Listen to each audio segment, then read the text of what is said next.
All right, good afternoon, everybody, and welcome to the March 25th, 2024 Governance and Priorities Committee meeting of the City of Nanaimo. I'd like to first recognize that we are on the traditional territory of the Snuneymuxw First Nation. I'll be chairing this afternoon's meeting as the acting mayor at this point in time, and our clerk today is Ms. Sheila Gurry. Today's Governance and Priorities Committee meeting will be held in accordance with the Community Charter and Council Procedure Bylaw 2018, number 7272. The question period sign-up sheet is on the table by the double doors to my left for agenda items only. If during the meeting any member of the gallery has a question regarding an agenda item, please write down your name and the agenda item on the sheet. Members today have been granted the authority to join our meeting electronically, and I see Councillor Brown is doing so welcome to him. First item on the agenda is the introduction of late items. Ms. Gurry, we have a couple. Yes, thank you, Chair. Good afternoon. For late items this afternoon, we have agenda item 5A, upcoming topics and initiatives. We're adding the document with the same title. Agenda item 6B1, Development Approval Process Review, adding the PowerPoint presentation titled Development Approval Process Review. And finally, agenda item 6B2, we're adding Council Procedure Bylaw amendments for your review. And that's it, Chair. Thank you very much. Your motion for the adoption of the agenda as amended. Mayor Krogh and Councillor Manley seconding. All in favor? Any opposed? Carried. Thank you very much. We do not have any minutes to adopt today, so we're going to move into agenda item 5, which is agenda planning, upcoming topics and initiatives. And again, I turn to Ms. Gurry. Thank you so much, Chair. So we've changed this document up a little bit based on what you previously had in front of you. We have a legend where council requested topics are highlighted in that orangey brown color, and staff initiatives are blank. So for upcoming topics on April 29th and May 13th, the agenda's already set, but we do have for April 29th, keeping of poultry in residential areas, which was a council-initiated item, and a staff report for decision and a presentation will be coming on that matter.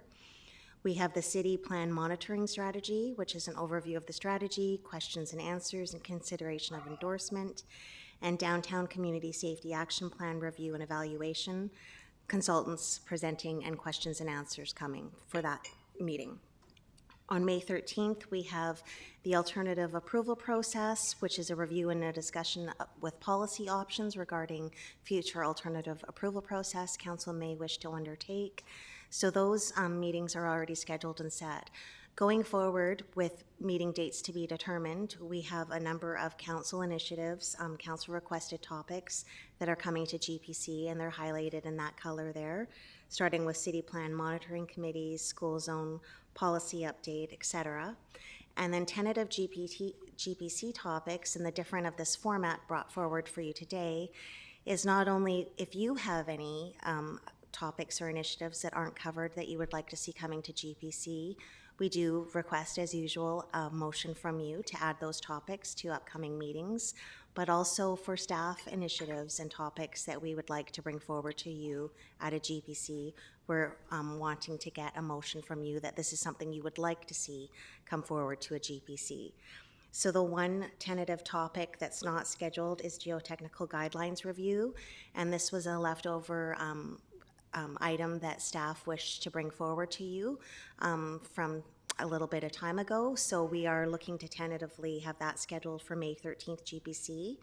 And if you are amenable to that and wish to have it in this format at a GPC, I would like a motion from you for that topic.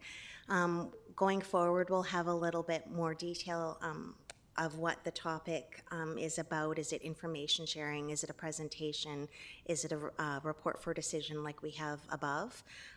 Right now we just didn't have the full information set out because council may wish to have it go to a council meeting instead or have the information emailed to them as an update.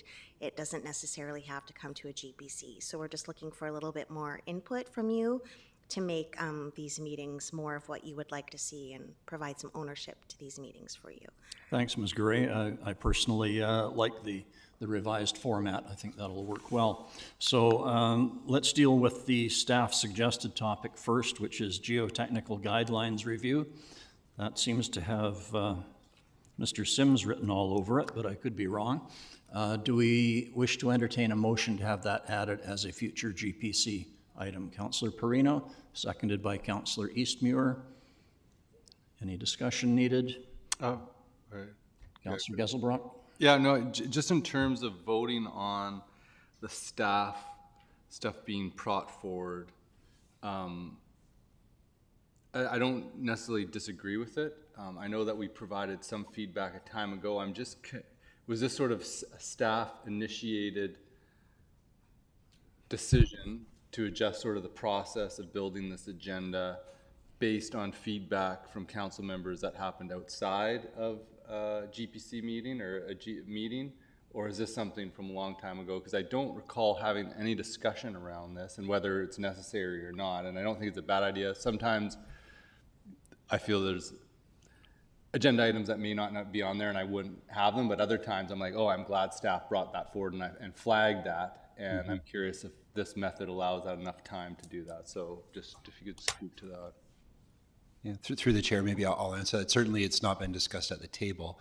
I've had many discussions. Well, we've had discussions in general about the GPC and how we adjust it going forward to make sure it's meeting council's needs. I've certainly had a lot of discussions with individual council members about how items end up here and if this was maybe the best place or should they have been in a council or is it something that was just simply information and could have been covered off in an email. At the end of the day, we want council to have this as your agenda. Make sure that we're bringing things forward to you, that they're items that you want to spend time on and feel necessary to provide information on. Again, getting back to the kind of core principles of what I think this committee was set up for.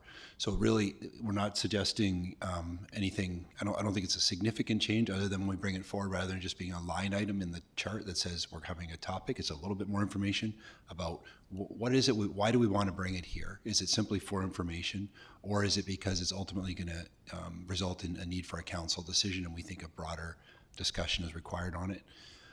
So we'll provide some greater background on why and then it'll be up to the committee to decide that yes, it'll be added, and then we'll bring it forward. So I think just to make sure that at the end of the day, the committee has ownership over their agenda. Great, thank you. Yeah, I just comment on that. Like, just sometimes, like, there may be a few councillors that have strong opinions about sort of where things are going, and that might be the feedback received, but it may not be shared by the wider committee, and I don't know if that's something that we need to consider, having fulsome discussion on that.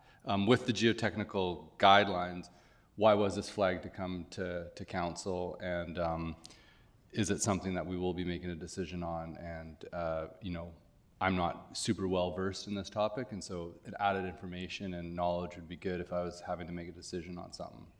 Maybe I'll ask Mr. Holm to give a little bit of background. Sure. Thank you through the chair to Councillor Geselbrecht's question. So the geotechnical guideline review, it's actually a project that's coming out of City Plan in a way. If you'll recall, through City Plan, development permit area guidelines for geotechnical hazard areas were adopted, specifically related to coal workings. As well, Mr. Sims area, I think the chair mentioned that there was some work done on geotechnical engineering requirements related to city infrastructure projects and the Manual of Engineering Standards and Specifications that outlines the standards for city infrastructure projects. Did include updates to address some geotechnical standards. What this project is more related to and it's kind of a suite of initiatives around geotechnical engineering considerations, but it more connects to the City Plan development permit area guidelines and an update to something that the city's had in place for a number of decades. The city's had geotechnical guidelines for subdivision approval and geotechnical guidelines for building permitting approvals. And this is an opportunity to, and we've had a geotechnical engineer assisting in updating those guidelines. This is an opportunity to do that and build off the work that was done through City Plan in developing a development permit area specific to geotechnical hazards for co-workings. And there's other hazards that these guidelines would apply to, but it kind of builds off the City Plan initiative and updates guidelines that we've been working with for the past couple of decades to reflect improved professional practice guidance that the Engineering Association, EGBC, that they've been working on over the past several years as well. I hope that answers the question. Thanks. All right, thank you. It's been moved and seconded, so I'll call the question. All in favor of adding this as a future topic? Any opposed? Seeing none, that carries. Thank you very much. Council, any individuals with ideas that they would also like to put on the table for consideration? Councillor Brown, I see your hand up. Thank you, Chair. Not necessarily an idea for a particular topic, but I'm thinking that we've had a couple AAPs and quite staff intensive, budget, the always ongoing budget process, but there's also some conversations around, figuring out the capital for whether it's the public works yard or some of those other big projects, and getting some information back to council. And then just like the workload in general, also planning staff responding to a lot of the different social aspects that seem to be rapid and coming together, but also the different bills that are going to have to result in a change to planning process. And what I'm wondering, all that to say is what I'm wondering is if, we typically don't have meetings in general in August, if it would be just a wise move to maybe get staff out of some of that regular grind of the weekly agenda, and we just make a conscious decision not to have a GPC in July. So, a couple months there where the agenda load would be reduced, knowing full well that if there's an emerging topic that needs a good discussion, that the mayor and the CAO could, call a special meeting. I just put that on the table, maybe for councils. There's a discussion just around, I'm just trying to think of staff capacity and what the agenda grind could do, and sort of just looking at there is sort of a lightness of topics here, and it might be an opportune time to just consciously create space for staff in that. Thanks. Thank you, Councillor Brown. I appreciate your comments, and I think I agree with the intent. Certainly nobody wants to meet just for the sake of meeting, and our staff certainly are putting in long hours as it is. My opinion on the GPC meeting has always been that they are meant primarily as an information gathering session for council. And if there are topics that we feel we need to be briefed on more fully, then of course this is an opportunity to have that happen, as opposed to simply receiving email information, as Ms. Gurry indicated earlier. But if there is no special need or emergent need for meetings as we approach the summer, then I think I'll leave that in the hands of Ms. Gurry and staff to determine, and take those comments of yours under advisement, if that's all right. Thank you. Now, I didn't see any other hands up for additional topics, so if I see none, we will move on. Thank you, everybody. And our next item is under reports, Connected Nanaimo Transit-Oriented Areas. And Mr. Holm, you are going to introduce this for us. Yeah, thank you, Chair. Just very briefly, and then I'll turn it over to Kasia Began, planner in community planning section with Ms. Brinkman. Kasia is the project lead on this. So this is implementing Bill 47 requirements, provincial regulations related to transit-oriented areas. And this outlines the review to this point as far as the impact and alignment with city policy and land use policy and regulatory initiatives, and identifies what's needed to be done to implement the transit-oriented area requirements of Bill 47 and associated regulations.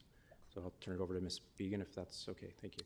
Thank you, Mr. Holm, and welcome Ms. Began to tell us about the impacts of Bill 47 as we get hit by several bills from the provincial government, which will certainly impact how we do business. So please, the floor is yours. Thank you. Good afternoon, everybody.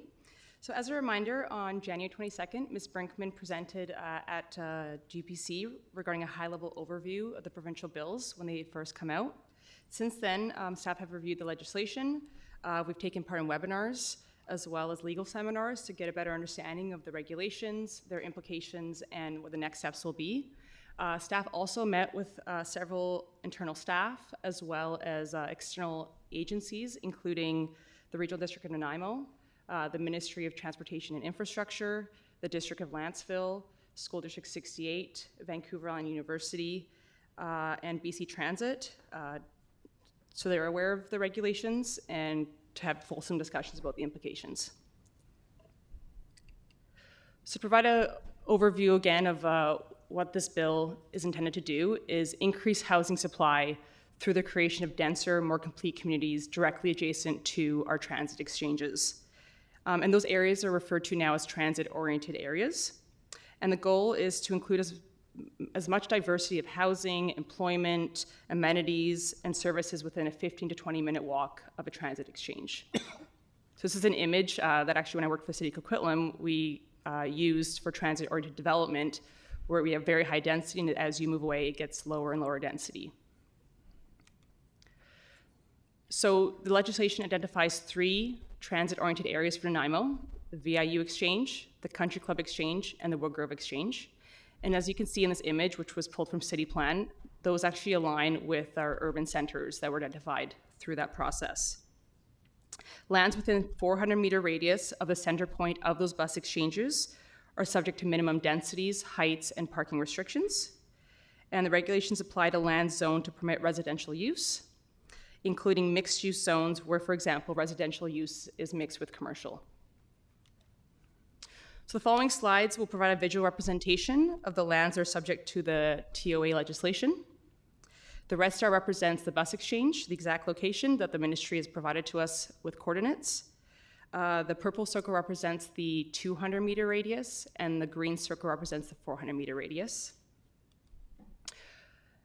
In terms of the parcels that are shaded, the green represents those that are captured within the 200-meter, and the blue represents those that are captured within the 400-meter.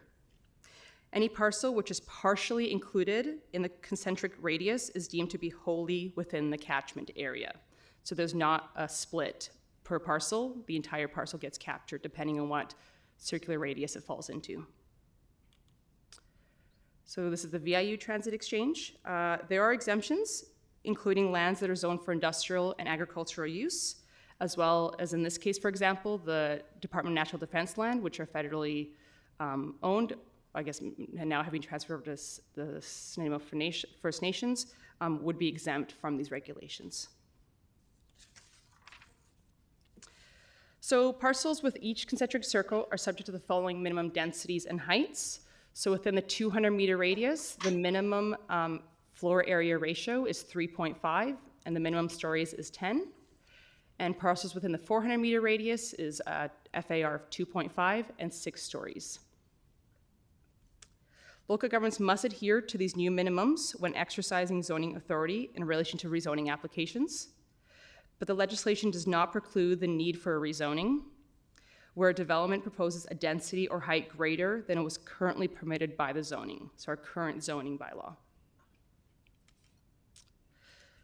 So this is an example of how the regulations would apply. So let's say we have a zone that allows an FAR of 1 and a minimum of 3 stories. The new minimum FAR permitted is 3.5, and the minimum stories is 10. So that's what the province is calling a provincial envelope. And it's municipal discretion above anything above those minimums. So while an envelope of allowable densities and heights are available for rezoning, applicants can work within. A local government may not reject a rezoning proposal based on the density or height allowed by Bill 47. The minimum densities and heights may include others such as commercial use. So the up to 10 stories, for example, can include other uses like commercial. And local governments may also retain the authority to 1, establish densities and heights greater than those prescribed by the province's regulations. 2, secure conditions such as road dedication, non-market housing, and parkland. And 3, consider factors such as infrastructure deficiencies, hazardous conditions, and preservation of heritage buildings and features.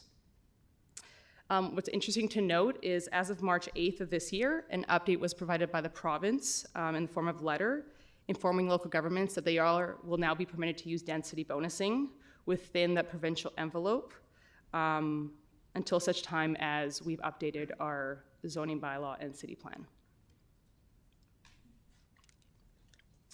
In terms of parking restrictions, the residential component of a development can no longer have minimum residential parking requirements for off-street parking stalls.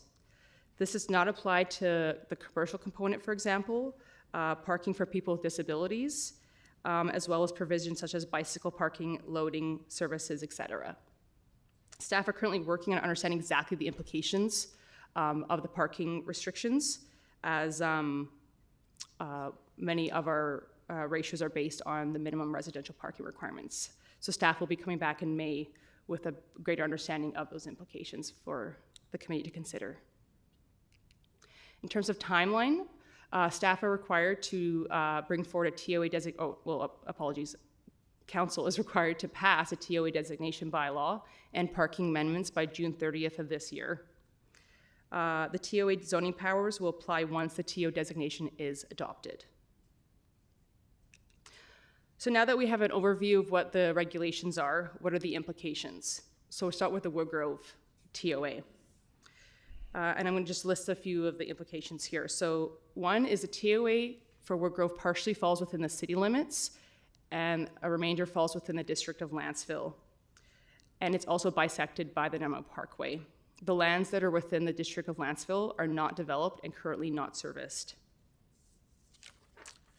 2, the TOA does not entirely align with city plans, urban center, land use designations, and policies.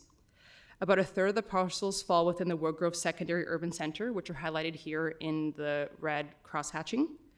And the remainder are designated suburban neighborhood. Those are the ones on the west of the Nanaimo Parkway. Third, the Regional District of Nanaimo's Transit Redevelopment Strategy calls for a new location for the bus exchange, as the current location is temporary.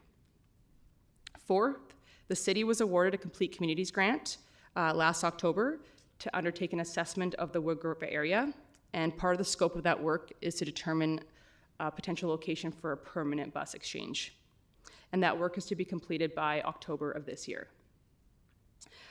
So in the circumstances where the bus exchange moves, it is staff's understanding that the TOA bylaw will need to be updated and reflect the new 400-meter radius.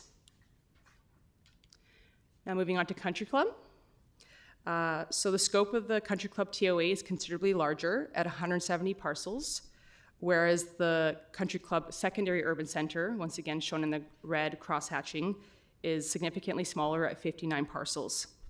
As a result, the TOA boundary captures parcels designated as mixed-use corridor, residential corridor, neighborhood, suburban neighborhood, and industrial.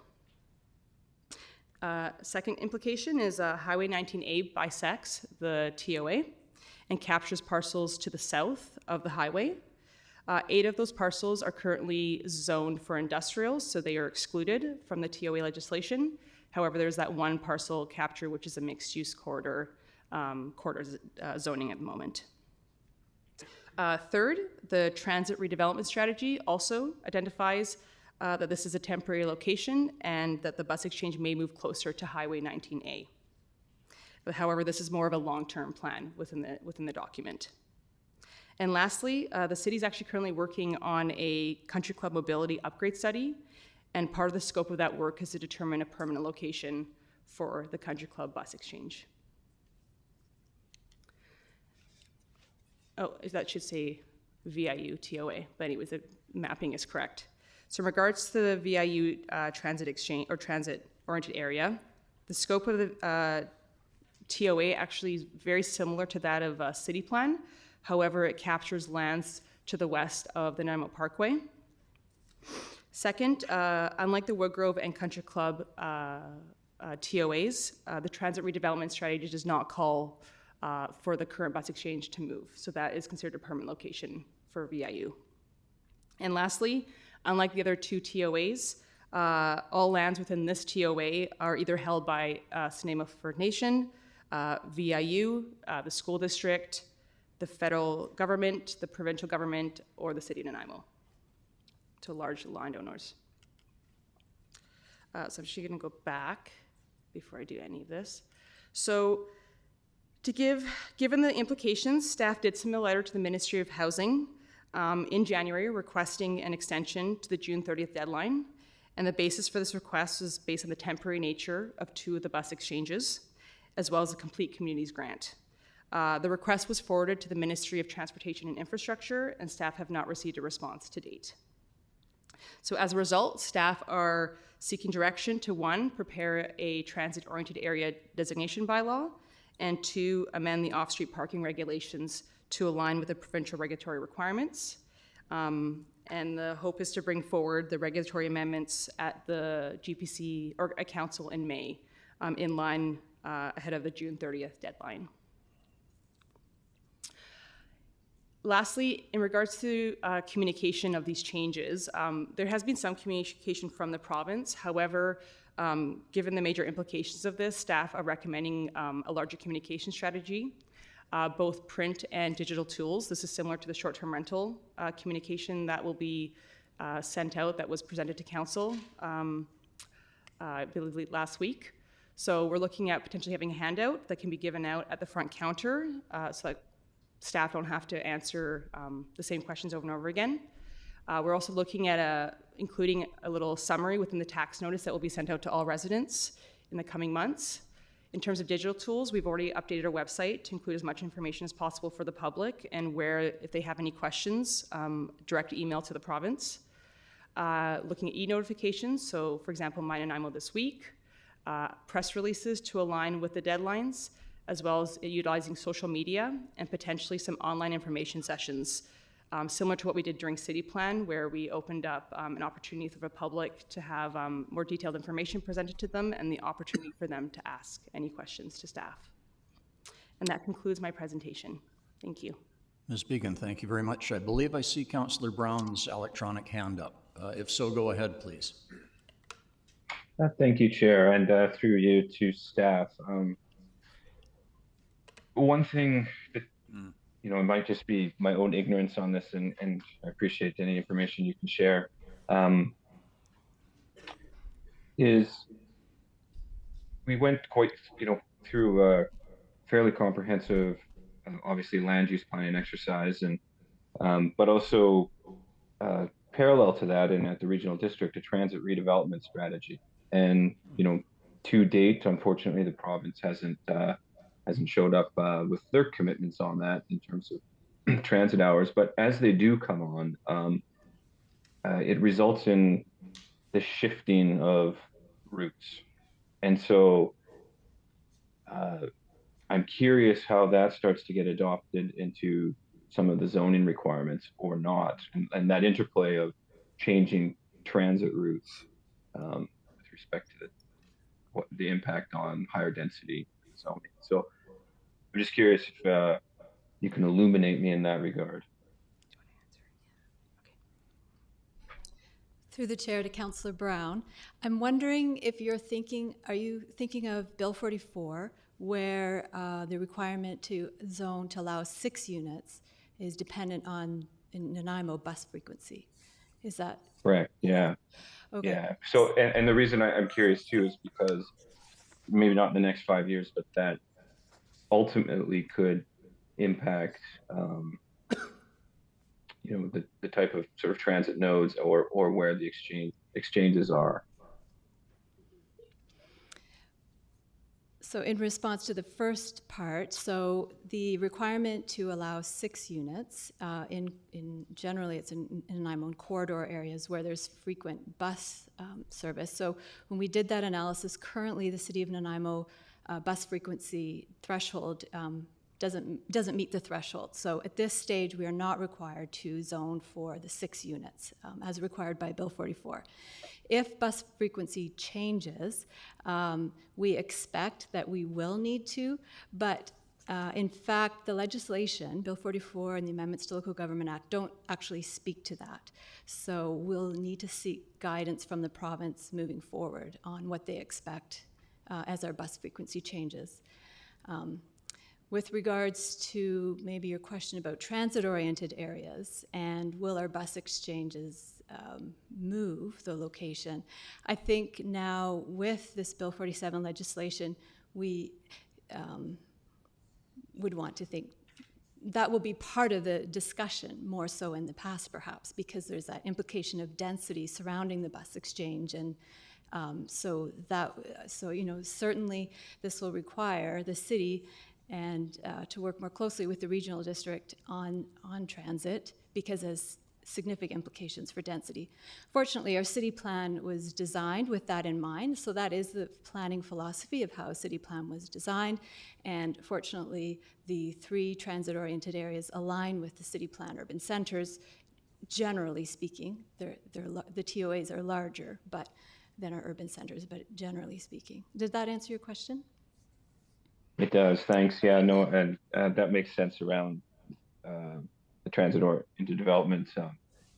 You know, I do note that like the BRT line hasn't been funded, unfortunately, but is scheduled. So I just think, you know, there's a lot of density at play here, depending on how it shakes out. So it's just how it all comes together in a way that makes sense. So thank you. Thank you. I do have a number of other speakers. Next is Councillor Eastmuir. Thank you. Through you,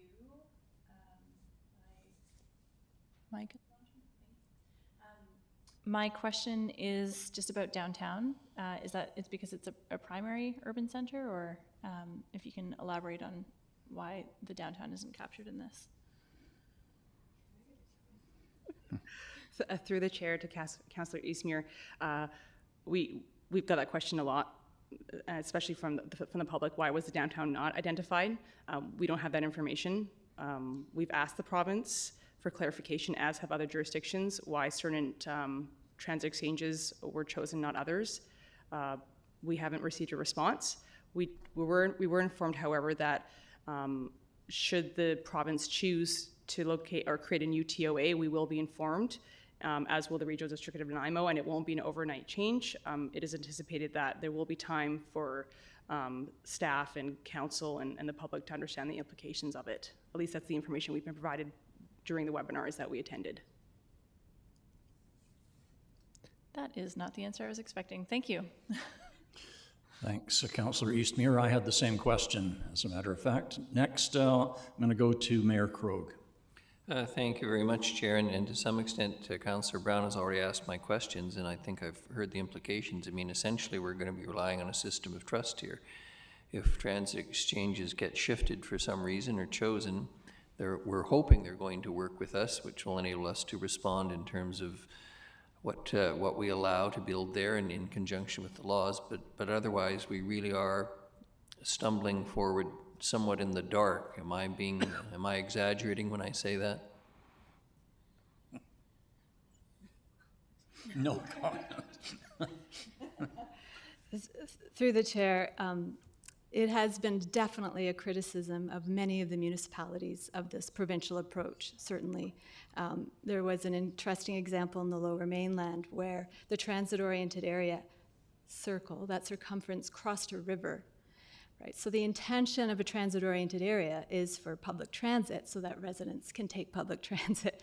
However, if they have to cross a river, that makes it very difficult. And so, so there was no consideration for local geography in the creation of these perfect circumference areas. I think actually the city of Nanaimo fared fairly well with our 3 transit-oriented areas and the areas it captured. You know, Ms. Begum pointed out there was a highway in one of the situations. However, on the other side of the highway, it's designated for the most part industrial, so it's exempt. So we're okay there. For Woodgrove, though, there are 3 parcels in Lanceville that are, and so Lanceville then is required to allow that heightened density on those 3 parcels in that northern area of Woodgrove. So we do have a few odd situations for 3 TOAs, but we do know that other municipalities have more challenges, so yeah. If I may, Chair, it is consistent with Nanaimo's history to some extent. When the city was laid out with its wonderful spoke-like system and dropped on the geography of Nanaimo, it looks good on paper, but it doesn't necessarily work well on the ground, literally and figuratively. Thank you. Thank you, Mayor Krog. What a novel suggestion that the province is being ham-handed in some of their legislation. You've never heard of that before. Mr. Holm, you had a comment you wish to make? Sure, thank you, Chair. And I won't take too long, but just to add to that, I mean, in principle, it makes sense what the province is implementing. Just based on planning principles, it's quite easy to understand what they're trying to achieve. In practicality, there's some challenges, as you heard. I mean, some of our major transit exchanges are really, they're not. There haven't been significant infrastructure investments there. I'd say they're kind of interim in nature. Woodgrove and Country Club, we see a high possibility of them being relocated in the future. We see, as Councillor Eastmere suggested, the addition of transit exchanges. That in the future there are likely or are currently the subject of significant public investment and planning. So yeah, sound in principle, a little challenging in practicality, the province's approach, and we'll work through it as we go forward with the province and through our planning work and work with the regional district as well in transit planning efforts. Thanks, Mr. Holm. And our staff, again, faced with always ever-increasing challenges. I have Councillor Geselbrecht and then Councillor Perino with questions. Councillor Geselbrecht. Thanks to you, Chair, through you. I'm hearing like they could be moved. That might not be the permanent spot where they are. Also, too, just like, say, for these very large parcels of land that are one property that extend quite far outside, is that creating a problem in terms of like how these items are contained? Like, I think the one in, was it Woodgrove, almost is like twice, the same extent outside of the border. What kind of problems is that posing for us? Well, ultimately, municipalities are not being asked, local governments are not being asked to necessarily pre-zone the land, but would not be able to avoid rezoning based on height and density alone. And through the chair, Councillor Geselbrecht, you're right in that the concentric rings, if they touch a parcel, if they even just touch a corner of the parcel, the allowances or the provisions or the restrictions on council's consideration apply to that whole parcel, even if it might extend beyond the concentric ring that it touches, if it extends a great distance beyond the concentric ring. So there's that's some of the practicality that doesn't make a lot of sense, or as Ms. Brinkman mentioned, if there's geographical barriers, it's just something we're going to have to work through. There are other considerations. Council can consider, the impacts, servicing requirements. They can consider, road network improvements and other aspects of. They can consider, geotechnical considerations, other matters that are beyond strictly height and density in considering a rezoning. And we'll continue to do planning work in those areas. And then those should inform a more refined approach to transit-oriented areas as we go forward. Great, thanks. And just a follow-up question, just like, given the objective that the province is trying to achieve with more housing centered in transit-oriented areas, from what we've seen on how this has been applied and other pathways of achieving that same objective, say on the same accelerated time pace, like, have you, just looking at these variables, is it apparent to you that they could have accomplished this through another mechanism, or in a way that worked a little bit more closely with municipalities to achieve, these density targets on the pace that they want. Prefacing that is that if there is I imagine it's causing more than a headache for other municipalities and dramatically changing sort of how planning was happening. Is there substance for more pushback from the municipalities on this legislation to have it make a bit more sense, or is it not worth it? This is going in the right direction, we can sort of deal with it. I guess is there an appetite out there to kind of push back more? Through the chair, maybe I'll try, if that's okay, to try and speak to Councillor Gesselberg's question. So I would say, they haven't, the province has not forced decision. They've kind of limited decision of council in a way as far as the land use approvals in those areas. It is, and trying to step into their shoes for a minute. They're looking at, and yeah, there could, staff would have appreciated a more refined approach. I think council and the community probably would have, and we probably could have achieved better things, but province has their own, agenda objectives, and they're looking at working with how many local governments, 100 and last count. Anyway, many major municipalities, Nanaimo size or larger, trying to advance, housing needs, and trying to come up with a system that they can apply quickly with some logic, rationale, sound principles behind it, still leaving decisions in council's hand to some extent. The one decision that they have removed as well is parking requirements for residential in those areas, which, a bigger picture makes sense. There might be some challenges around that we'll have to work through. But yeah, they're still leaving rezoning decisions to some extent with council for sure. They're limiting what you can consider there when it comes to housing. And they are removing the ability of council to require parking in that area, in those areas. A more refined approach would have been appreciated, I'm sure, but recognizing what they're trying to achieve and understanding that we'll be able to work through this going forward in a sort of a more practical way. I think, at this point, there's not, and as staff had touched on too, relatively well aligned with city plan policies, so I think we're okay at this point. Okay, and just one more comment. What is interesting is that it's almost like greenfield development in the sense it's right on top of the malls, which is okay, there's this big chunk of land there that if you are going to have to densify, that's kind of starting from scratch almost, because that's pretty much who's been given this ticket for some serious redevelopment. Am I correct in that?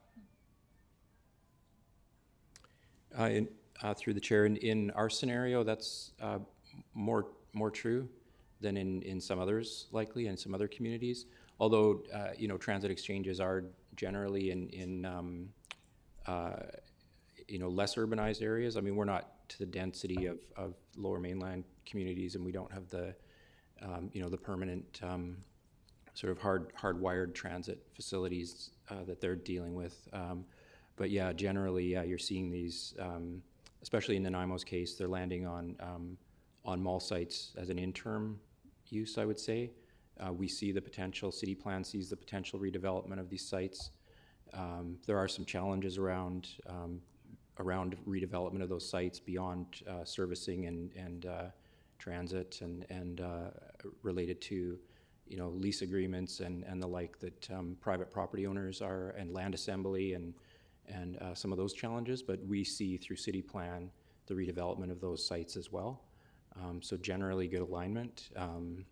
I wouldn't say it's a windfall. There's still a lot of work to do, and it does align with city plan's objectives on those sites for the most part. Thanks. Thank you. And Councillor Perino. Thank you, Chair. A question through you, and I've sort of been skirting around the answer from hearing some of the other comments, but I wondered if you anticipate that we will see more developments come to this table for authorization or approval, or less. Does this make our work, does it add to it or take away from it? I just wondered what you're seeing as far as what we generally see for permit application, that kind of thing. Through the chair to Councillor Perino, because these three TOAs generally align with city plan. Yes. So city plan already was encouraging those high densities in those areas. So I don't foresee a change in the three TOA areas. Partly because a rezoning application will still be required. Right. And so that's the opportunity for staff to negotiate with the landowner and work with them to ensure there's servicing to that site, to ensure, you know, the form and character and all the different things. We have that ability to negotiate still. It's just the heightened density that we can't negotiate for. So. Oh, I see. And that will not come to us as far as the yes or no. It's just strictly the province, this is where it is, and that's it, right? Through the chair, the heightened density, you will be obligated to support as mayor and council, but the other aspects, you know, we will bring, you know, negotiate with, and you may have, perhaps the servicing is very expensive and unreasonable, the city can't pay for it, so those are decisions you still will have discretion over. Yeah. Thank you. Thank you, Councillor Perino. I'm not seeing any other hands, and if there are none, there is a recommended motion that the Governance and Priorities Committee recommend that Council direct staff to prepare a transit-oriented areas designation bylaw and amendments to the off-street parking regulations bylaw 2018, number 7266, as outlined in the staff report titled Transit-Oriented Areas, dated March 2024, March 25th. Moved Mayor Krog, seconded Councillor Perino. I'll call the question. All in favor? Chair, I do have one question. One more Yes, sorry, question. Councillor Brown, go ahead. Thank you. Sorry. Hopefully a quick question. I'm just wondering, should we be including downtown in this, even though it's not covered?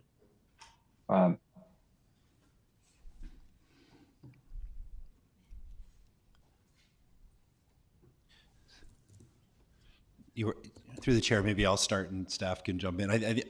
My assumption anyways is the province is aware that we're in the middle of looking at relocating our transit exchange. So my expectation is probably once that is finalized, that they'll come back with an amendment to this plan and ask us to then update the bylaw.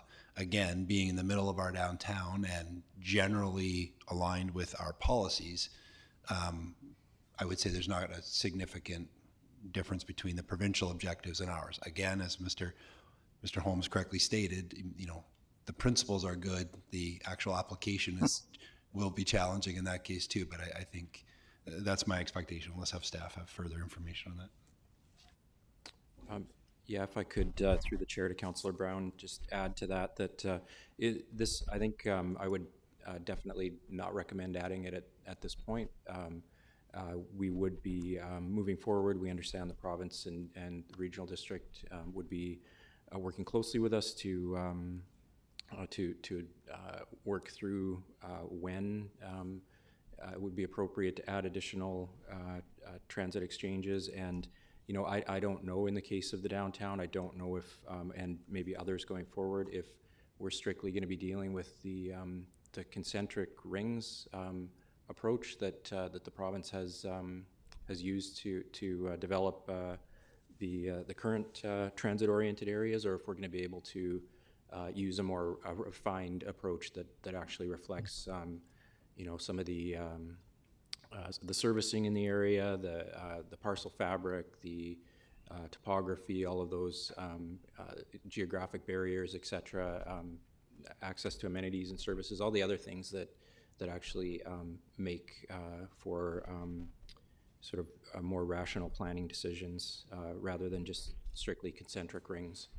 So I think there's an opportunity maybe to have a better conversation going forward, and hopefully we'll be able to bring something back that makes sense when it's time to add downtown transit exchange.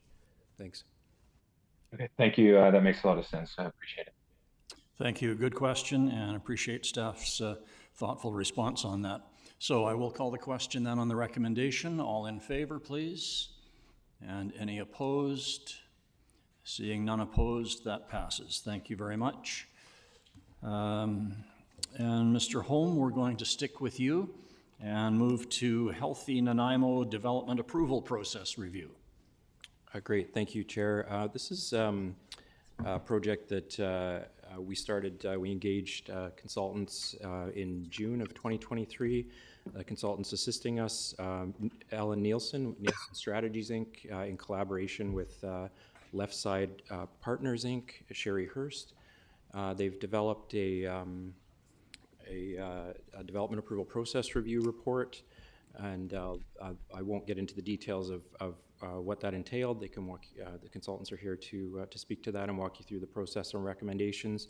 But this is something that builds on Council's priority of governance excellence and continuous improvements in processes, and building on other process improvements underway to come up with approvals that are more effective and efficient, to better utilize our resources, approve development more quickly, and largely this work is the work that's been reviewed is in the current planning section.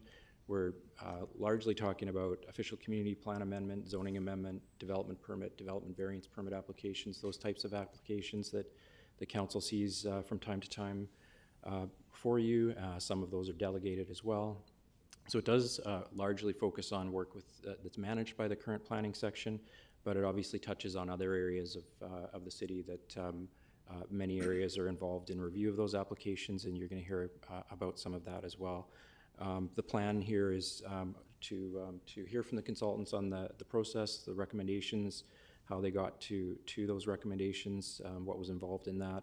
And then we're looking at, this is an opportunity for committee's feedback, to ask questions, get informed, provide feedback on the recommendations, questions about the report, and then as well, the next step from there, we would be looking at, based on the recommendations from the committee, if there's any feedback from the committee that needs to be incorporated in the final report. This is a draft report at this point.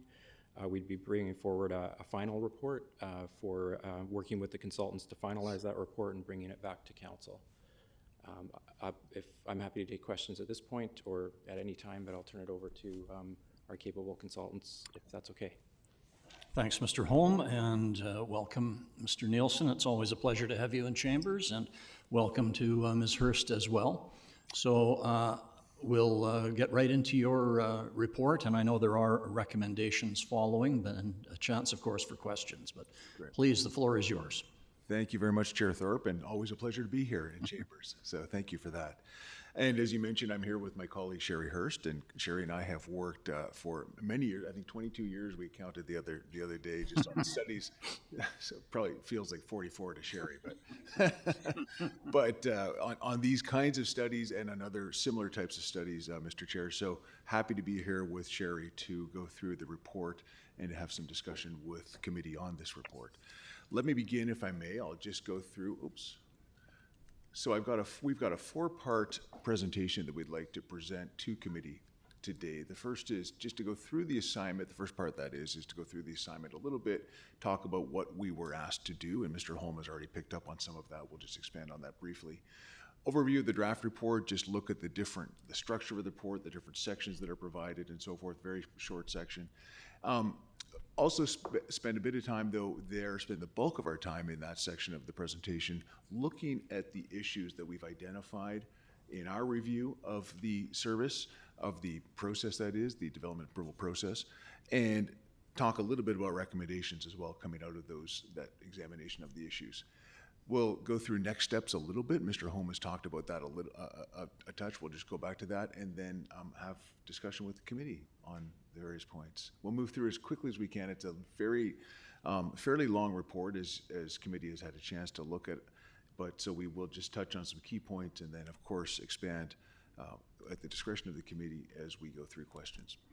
And maybe, Mr. Nielsen, just so I don't have to interrupt you in 10 minutes, I have a medical appointment which requires me to leave shortly after 2 o'clock. Gotcha. So Councillor Geselbrecht will be taking the chair at that point. If you're not finished. Okay. I'm sure we won't be finished. Chances are I will not be finished, Mr. Chair, yes.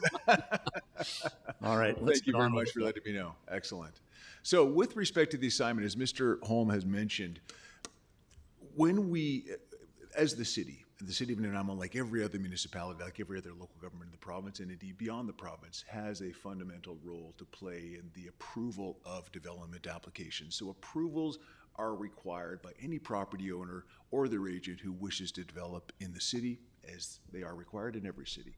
Those approvals come in and they take a little bit of time to review. Our focus in this development approval process review was to find ways to shorten that time. Find ways to shorten the time, but also then to increase certainty for proponents, that is for property owners, for developers, for people who come to the city to seek approval for development applications. When we think about certainty, we think about transparency, we think about predictability, because we want to be in a situation as a city where we are providing that certainty to development proponents so that we can get the good development that comes out of that type of process. So our focus, again, really to find ways to shorten the process and to increase the certainty that goes along with that process. The review set out to do a few things. First is to identify the opportunities, and so we've done that through a number of issues to address efficiency, to address certainty, to look at transparency, to look at fairness, to make sure that we are doing the best we can as a local government jurisdiction to move development applications through the system and get the good development that comes out at the end. And also to really perhaps stop development applications that aren't quite ready to be approved and find ways to help strengthen those. We wanted to look at staffing structure. We wanted to look at other resources that are needed. So some of our issues talk about those types of points. We also want to look at improving the completeness and quality of applications. So one of the points that council and committee and individual members of council will hear, I trust, is that the applications that come into the city aren't always as robust and complete as they should be. And when those applications come in, they can create problems not only for the applicant who has submitted that and for the city that has to review it, but also for every other applicant who has taken the time and done the due diligence and the work required to provide a good quality application. So we want to make sure that we're not letting subpar or suboptimal applications into the system. So we wanted to look for those ideas and issues. And then finally, as part of our assignment, it was very important that we involve the development community in our effort. So we had a number of interviews with members of the development community, professionals, architects, engineers, with developers themselves. We also had a development roundtable where after our individual interviews with members of the development community, we brought the group together and had about a 2.5-hour discussion on some of our preliminary findings.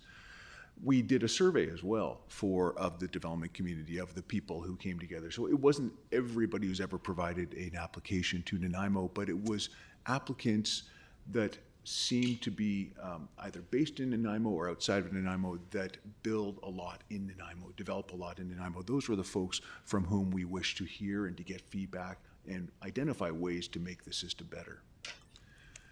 The context, council or committee, is obviously aware of the context in which this type of review is happening or has taken place. But I'll just reiterate it very briefly. The first point in that context is that we have here in Nanaimo significant growth and sustained growth, one of the fastest growing municipalities in Canada. A lot of pressure that means then on staff, on council, on the infrastructure systems in the city and the works and services and so forth. All of that stuff is important to keep in mind because that growth creates both opportunities but also challenges as we try to keep ahead of the curve, as it were, and make sure that development continues to get through the system.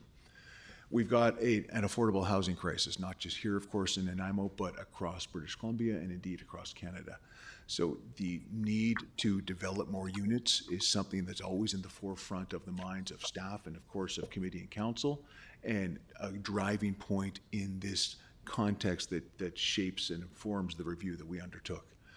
And then finally, and we just heard a presentation on Bill 47, which is one of 3 parts of some profound legislative change that has been introduced by the province and imposed on all municipalities.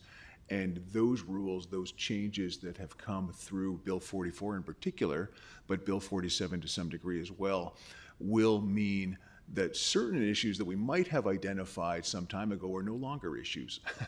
Do we want to have public hearings where we have zoning in compliance with the OCP?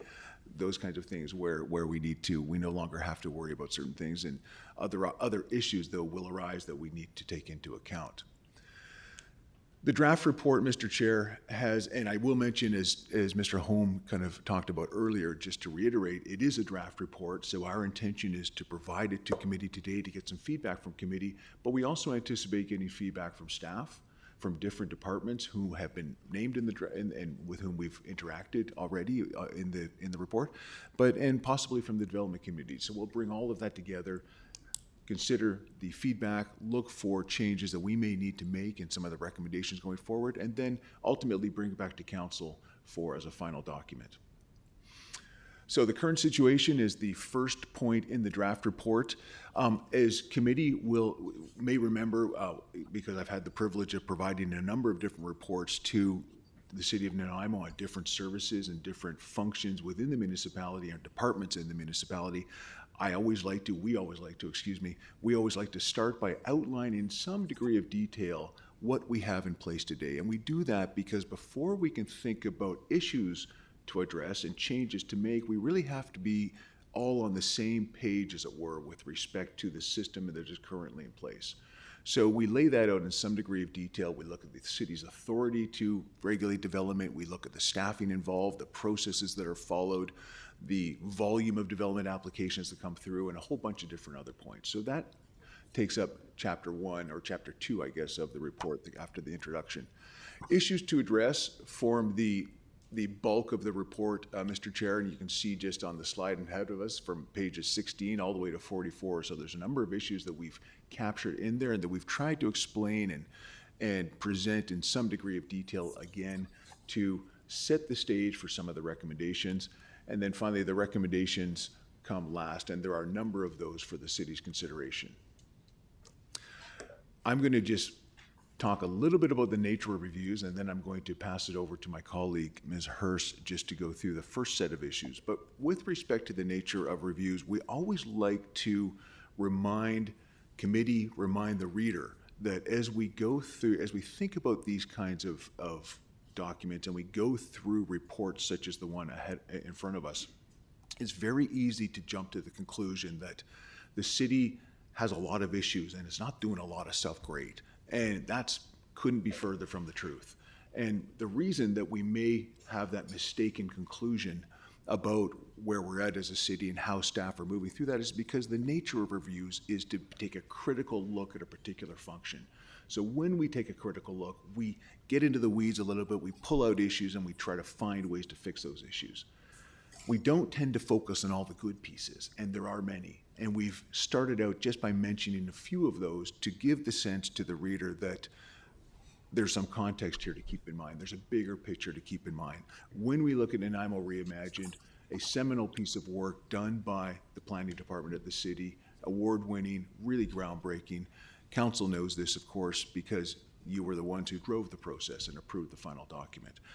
We also see that there's internal initiatives that are going on that of which this broader part that we're doing just forms one part. But we've got a lot of internal initiatives that started well before we came to look at our part of the puzzle. File management software platform being added, that's going to be a game changer. Updates to the development procedures bylaw, very important, all the way down to updating development permit guidelines, forms and checklists, all these kinds of changes in these initiatives, some small, some big, that will go some way to achieving the overall goals of reduced time and increased certainty. And the city's doing all of that before any of this review takes place. Customer service commitment. We heard from the development community that there's a real customer service commitment among staff and current planning. In fact, we've actually stated in the document that there may be too much of a customer service commitment, but I suppose that's not a terrible problem to have. And then finally, the willingness to improve. Another thing we heard from the development community is that, yes, Nanaimo kind of understands, like every other jurisdiction, that not everything's going to go perfectly all of the time. But there's a real willingness to say, okay, let's assess what went wrong there and how do we make it better next time. So those are important points to set out, and we like to do that at the outset of these kinds of reports. Let me pass it over to Ms. Hurst now, and she's going to jump into some of the issues. Thank you, Alan.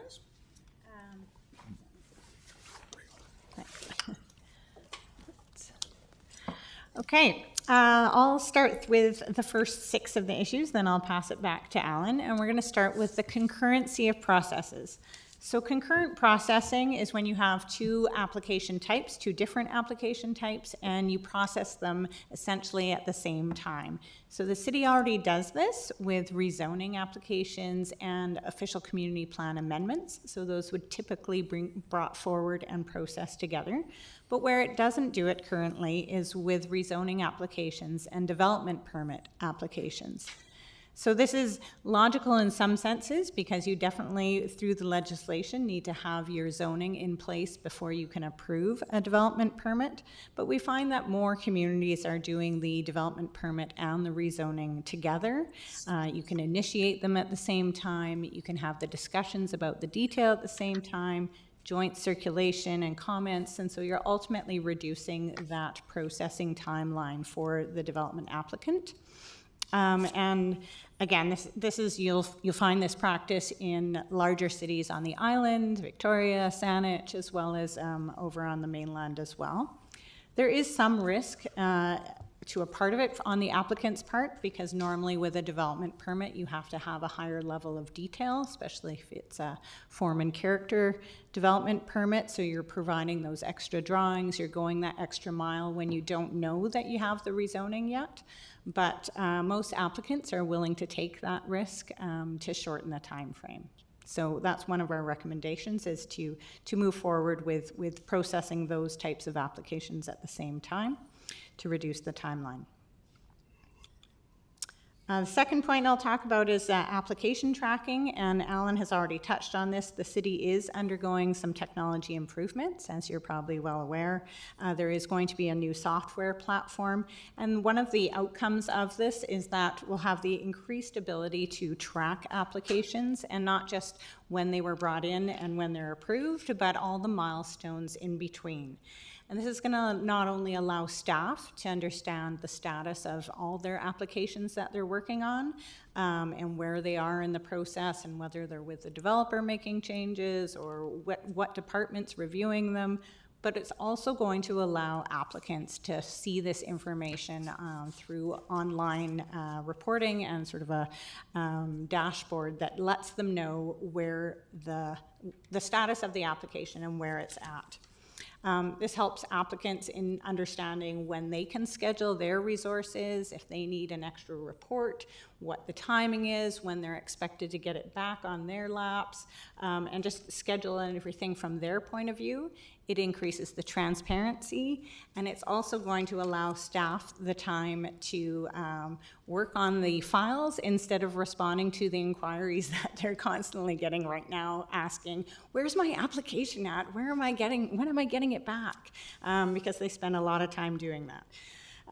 So really, the longer the tracking is in place, and once we have the platform and we'll have that tracking ability, it can also lead to my next point, which is coming up with target timelines. So we'll have a better idea of how long it's taking staff, how long the applications are with the developers or the applicants, and all the parts of the process that staff have control over.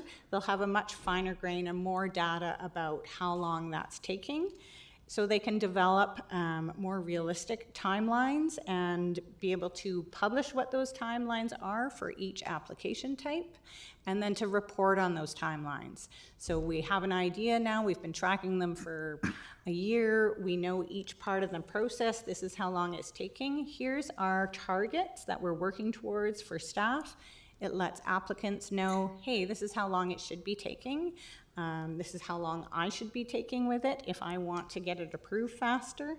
And not only that, but at the end of the year, it can say, hey, we've made our target, 80% of the time, 90% of the time, 100% of the time. Obviously, that's the goal. But having realistic timelines goes back to what Alan was mentioning earlier, is providing certainty and clarifying those expectations for applicants. Question? Sure. Yeah, just about the timelines. The figure, I think it's 2, 3 or something.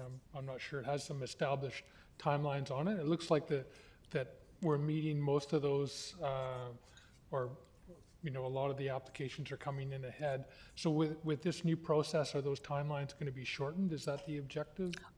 Certainly, I mean, taken together, the recommendations through our report will hopefully, yes, narrow those timelines so that they will be shorter. Okay. And then staff will also know better what each milestone in the process, what the timeline associated with that milestone is. Okay. Yeah, just that figure 3.1, it looks like most of the timelines, the guaranteed targets are already being met except for rezoning multifamily, commercial, and industrial. So, it seems like we're doing well, and as you mentioned, we're doing well in a number of these areas right already. And Mr. Chair, maybe I beg your pardon, maybe I can just interject for 1 second. Figure 3.1 actually is an example of processing times from the city of Surrey. Oh, okay. There we go. So we're not actually meeting those, but we are meeting some, for sure. So do we have figures for Nanaimo for those similar timelines, or is that something we're working towards? We do have some internal targets that staff have set. One of our recommendations is to set the targets, publicize them, make them available to everybody. We have had, for various legitimate reasons, trouble meeting some of those targets in the past couple of years. So we anticipate with these recommendations and with some of the other work the city's doing, and in particular the software platform, we anticipate that the city will be able to set more aggressive timelines and meet those timelines. Okay, great, thanks. Surrey in the fine print. Yes. And that's an interesting point to note, actually, that different municipalities that have started doing this, it's much more common in the building permit process to have a timeline associated and a target that they're providing, but it's becoming much more common with the development approvals process as well.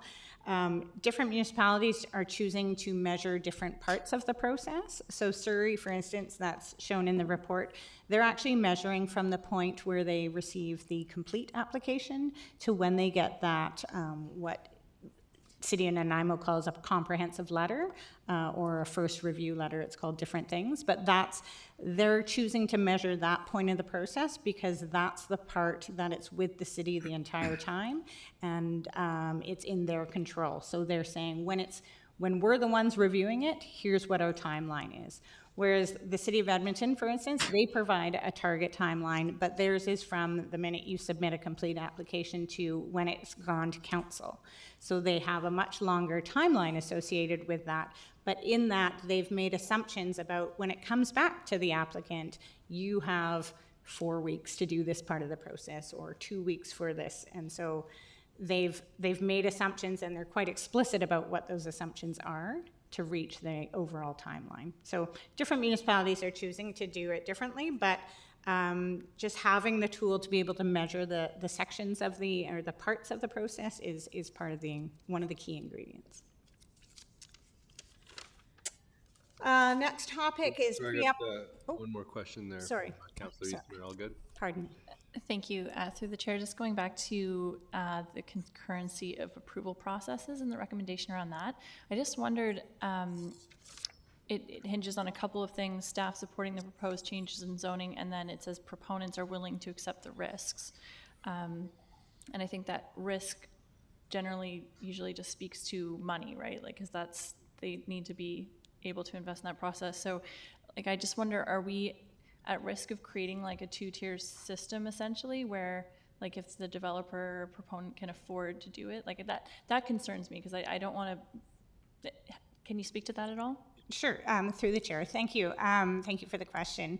The option would still be, so an applicant could choose to have them processed sequentially instead of concurrently. It's only where an applicant is interested in taking that risk. Oftentimes, again, depends on the type of application, so the type of development permits they may need as part of the process, but often it's a form and character if they're doing a multifamily development, and they may have already invested in some of the building permits and the renderings, and so it may not be that much extra cost, and they may be willing to say, hey, we're fairly confident this rezoning is going to go through, so I'm happy to submit them at the same time.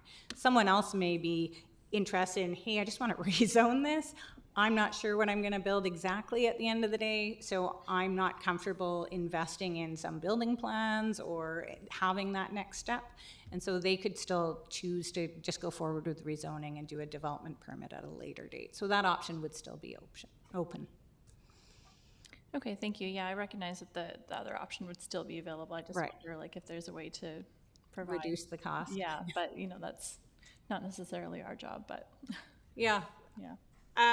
Yeah, I don't know. Again, like I said, I think that oftentimes they're almost there with those plans anyway, and especially some of the larger developers. But and the risk part of that, and I'll speak to this in the pre-application meetings, some of that understanding of the risk of development and the risk of the rezoning is getting a sense of whether it's something that's likely to be supported, and I'll speak to that in the pre-application meetings.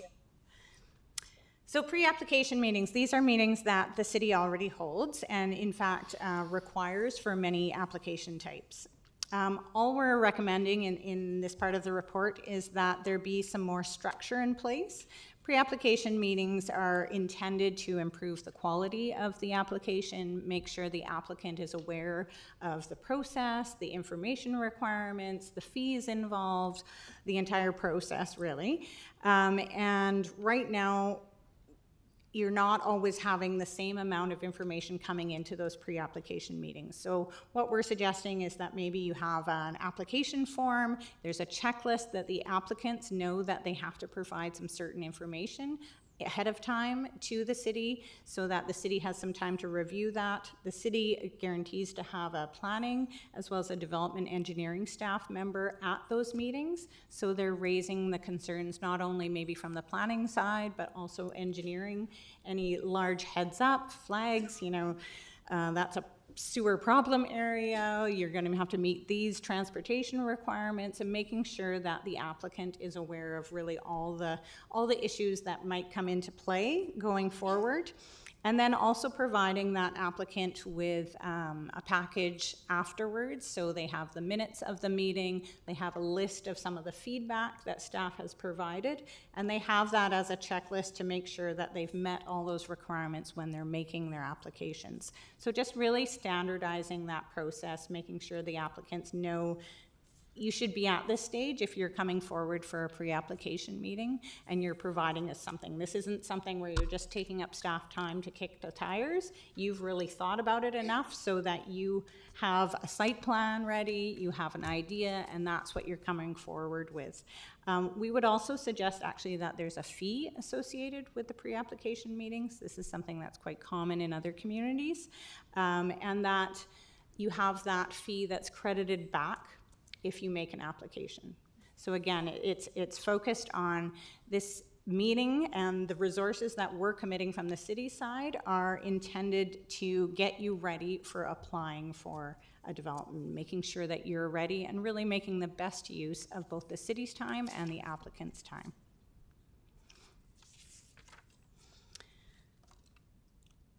The next one I'll talk about is internal referrals. When applications are received and deemed complete, internal referrals are generally the next step in the process.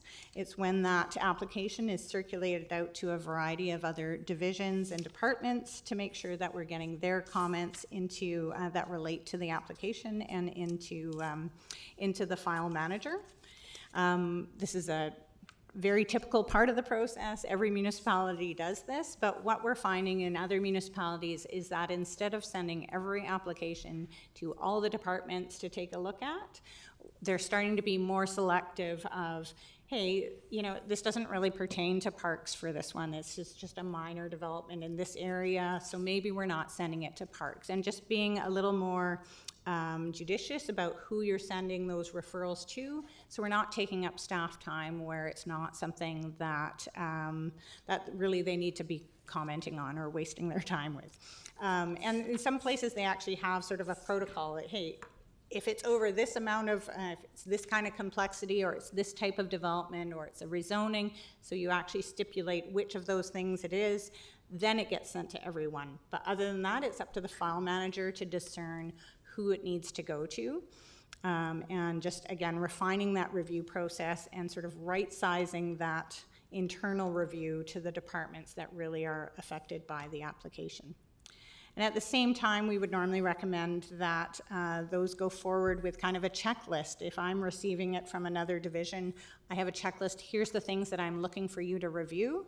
And it's not your opportunity to comment sometimes on a whole broader spectrum of things, because it's a development permit. It's not at rezoning. And so under development permits, really only these things that we have the authority to be looking at. So focus your responses on these narrow checklist items.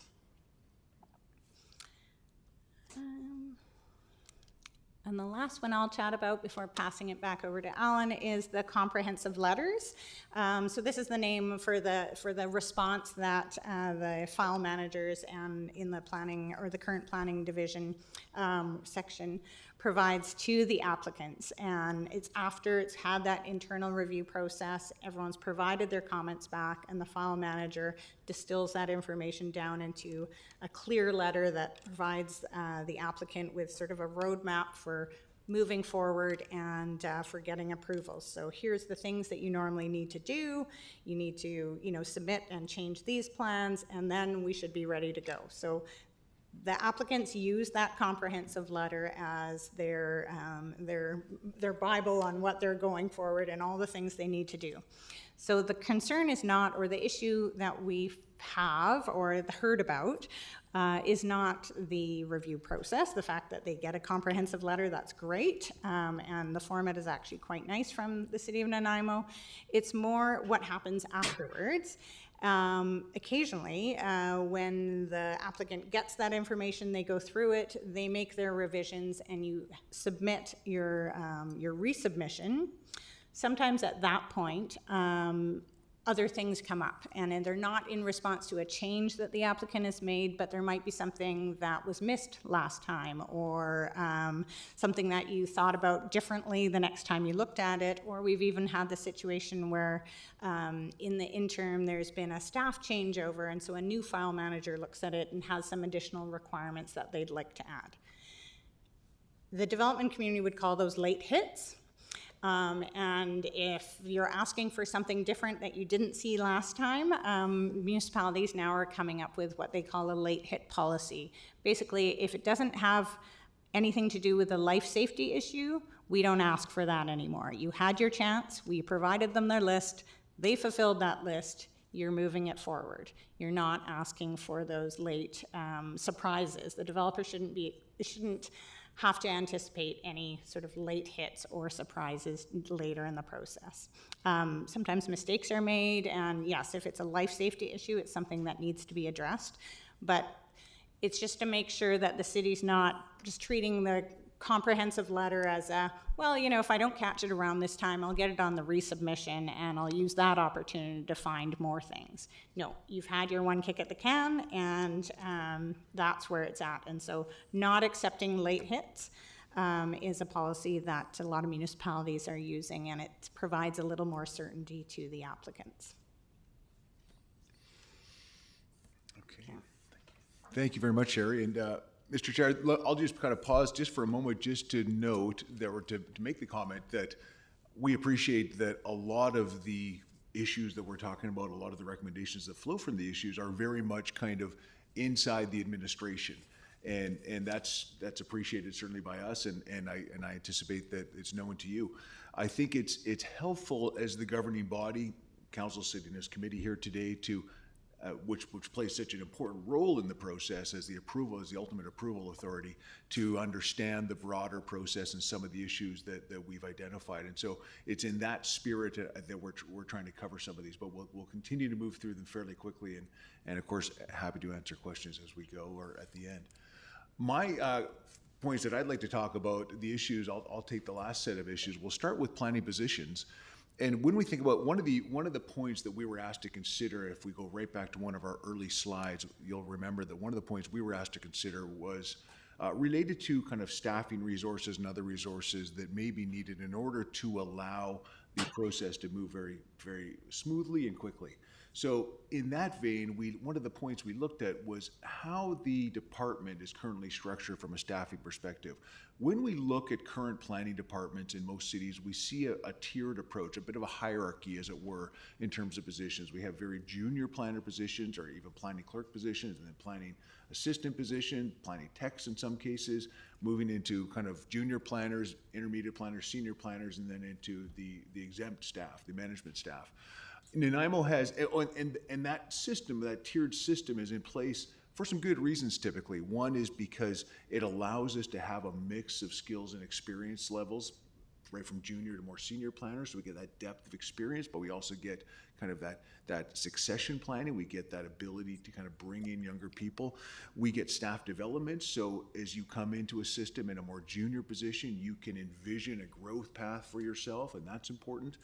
And we also then typically get, all the other things being equal, better attraction of staff and retention of staff, because staff see that growth path. They can come in at a level at which they're comfortable and then move slowly, and they see a bit of a career in front of them in the same planning department. So those tend to be the reasons for seeing that kind of tiered approach. Nanaimo has a little bit of a different situation. It's a much flatter structure, or we could say even egalitarian structure, in which everybody, it's not quite that everybody's at the same level, but there aren't a lot of levels. We've got a manager of current planning, we've got planner position, and there are 4 of those, and then we've got 2 planning assistants. And the difficulty with that is, as we pointed out, is it doesn't allow for a lot of growth within the department. And one of the things we see in the department is a higher than ideal amount of staff turnover. We've got typically mostly junior staff, very good staff. I don't wish to suggest otherwise, but junior staff in the department, because when they reach a certain level, they may look elsewhere for a more senior role. So we've suggested some changes to how we envision and how we structure the positions within the department. We've suggested that the first thing we look at doing is to say our planning assistants, which are really equivalent to planners 1 in other jurisdictions, we change that title. It seems like a small change, but it could be an important change to planner 1, because people going into a junior position, they're not going to be as attracted to an assistant position as they are to a professional planner position. Even though the position's a little bit semantics, we can make the change easily. Our planners that we have in place right now, we can put that at a planning 2 and give them and the responsibility, kind of the sense that they are at a higher level. We've also suggested putting in place an assistant manager of planning to assist in providing a bit of that growth path, but also in a more tangible sense into allowing a little bit of extra capacity to in essence kind of act as a senior planner to assign and guide the files that need to be reviewed, guide those or assign those to different planners, lead reviews of the more complex projects, do the kinds of things that we would see assistant managers and senior planners do in other jurisdictions with the kind of development activity that Nanaimo has. There's a number of other reasons that we would recommend putting in an assistant planner position. I can come to those if we wish to talk about that a little bit more. In the meantime, though, I will move on to another topic, and that's the role of engineering. Sherry mentioned in her comments a little while ago that the city of Nanaimo, like every other local government that deals with development applications, has a system in place of internal referrals.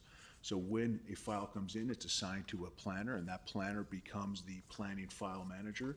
One of the things that planning file manager then does is refer that application to different staff, different specialists within the city to provide comment on the implications of that development application for different functions in the city. One function in the city which is particularly important is the function that deals with works and services, or the city's infrastructure systems. And we have a special body in place, a special section in place, and it's under the planning department, and that section is called development engineering. And development engineering has engineering technicians in there to review applications, development applications that come into the planning department, to review those applications, to assess the implications that those applications have or may have for the city's infrastructure systems. A very important role, because what the technicians are looking for in that review is the degree of risk that a particular application may pose to city systems, and also the need that a particular application may cause the need for additional change or additional infrastructure, additions to the infrastructure that may be prompted by and attributable to a particular application. So we've got our development engineering section in place. The planners in the department, as the files come in, the planners will refer the planning files to development engineering, which is quite a normal type of referral. We would expect to see that. The planners, and this is something we'd not necessarily expect to see, the planners will also refer the planning applications, or at least many of the planning applications, to sections within the city's engineering and public works department, or division, excuse me. And that's a little bit different because it's in those sections within engineering and public works are responsible for things such as making sure that the city's infrastructure planning is at a certain level that the city knows that its infrastructure, works and services needs are going to be taken care of. So it focuses on planning the systems and getting the systems in place. It focuses also on operating the systems. So they will inherit works that are kind of created through the development process, and those works will be added to the city systems. That's an important point to make. And the engineers in transportation and utilities in the engineering division will be looking at ensuring that the city's transportation and utilities infrastructure systems are robust, are safe, are providing everything and providing for the work, the growth that the city needs. All of that's important. But we've got our development engineering in place to assess the development applications to address some of those very questions that may be in the minds of the engineers in the engineering division. So we've got our planners referring not only to the development engineering, but also then to the engineering experts in the different engineering sections. We've suggested in the document that that may be problematic, and it's problematic purely from the perspective of the desire to streamline our process. Every time we refer it to more sections than we need to refer it to, or that we may need to refer it to, we add time to the process, or we at least have the potential to add time to the process. As Sherry mentioned, what we're seeing in municipalities more now than perhaps we used to is some exercise of judgment on the part of the body that does the referrals, in this case the planning file manager, to say, we're going to send it just to one place. We're going to send it to the development engineering because the development engineering is responsible for assessing this file and from the perspective of the works and services. So we've suggested that the planning file manager simply refer it to the development engineering staff and pause there. The development engineering staff then, as the body that's responsible for assessing the implications on works and services, the development engineering manager has the prerogative to then determine and to exercise referring that further to get more detailed feedback, either from transportation or from the utilities groups, or in some cases from operations. If particular infrastructure is going to be inherited that may potentially be at issues for the city. So it's going to be, what we suggested here is that the prerogative, the decision as to which sections in engineering, not just development engineering, but engineering to send it to, is the prerogative of the development engineer. And we've outlined in here the idea for some kind of protocol that identifies and guides the development engineering manager in that exercise. So don't send all of the applications to the engineering sections because they don't all need to go to the engineering sections. There will be cases when we want to ensure the city is protected from a risk perspective, and we want to kind of strike the right balance between speed and protection of risk, or mitigation of risk. Please. Go for it. Yeah, I got a question as well. Thank you, Chair. Question through you to Mr. Nelson. This may be the wrong timing. Sure. And so just tell me which direction, that it's just that I think it was the city of Langford, of course, who said, you bring your own engineer and your engineer takes care of that particular body of work so that we don't have to do it as the city, speeds up the time, because every engineer has to be part of an association and they take the risk. So how is that different from what you're talking about doing here? Thank you for the And I question. could be wrong, so. No, that's a Great. very good question, and through the chair to Councilor Perino, thank you for that. It's a little bit of a different issue, but it's related. And so when we think of an application coming into the city, the planner, as I mentioned, will take that application, and one of the bodies to which it will refer the application is going to be development engineering. Yes. Development engineering will look at that application and get a sense as to the implications for the works and services. Attached and in helping to create that application, the applicant will have, if it's a complex and large enough application, will have engineers on that file, their own engineers. Right. So the development engineering staff will be looking at the proposals from the proponent's engineers. Okay. To your point, Councilor Perino, we want to always ensure that we are protecting the city from risk, but at the same time, not simply dismissing what we're seeing come in from outside engineers. In fact, the more we touch that file, the more risk we take on. That's right. So we want to be able to get to a point where we can rely on the professionals, to the professionals of the development proponent to provide information. There will be cases though where, and this is where the discretion and the judgment needs to come in on the part of development engineering. And by extension, the city as a whole, but on the part of development engineering, and that is there are going to be cases where there's a particularly complex piece of infrastructure being, or a particularly significant potential impact on the city's works and services. There'll be a threshold reached, for example, of, the traffic generation will be up to such and such associated with the development, and we want to have our transportation engineer look at that as well, not to change the engineers, the professional engineer for the developers, not to change that engineer's plans, but simply to satisfy the city that those plans have taken into account that impact and have provided the right remedies to address that impact. Okay. So I think it's, and it's a very good question, because what we're trying to get at in these issues and the recommendations that flow from them is that whenever we have the city play its regulatory role, particularly as it relates to the development of property and the built environment, we always want to strike a balance between speed and mitigation of risk. That's right. There are going to be cases where we can focus entirely on speed. We're comfortable, it's the nature of the development proposal, whatever it is, we don't have to worry too much about risk. There are going to be other times where we're nervous and we want to make sure we're protecting the city. And that's what engineers do really well. And not getting nervous, but protecting the city. No, I know. Although there may be that too, but, and so we want to give our professionals who work for us that ability to kind of exercise that mitigation of risk. And at times that's gonna kind of outweigh the desire for speed.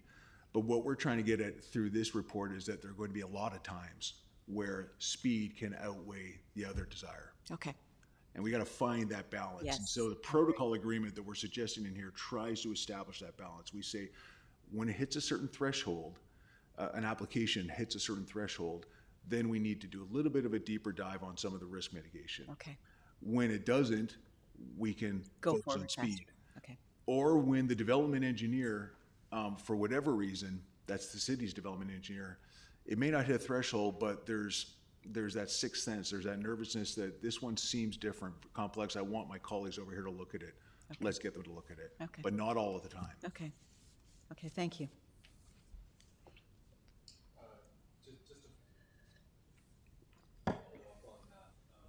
So in the past, it was the planner that was making the call of like what additional things in engineering need to be looked at, or if it's past that threshold, and having to also manage getting the reports back and information back from the different parts of the engineer in the proposal.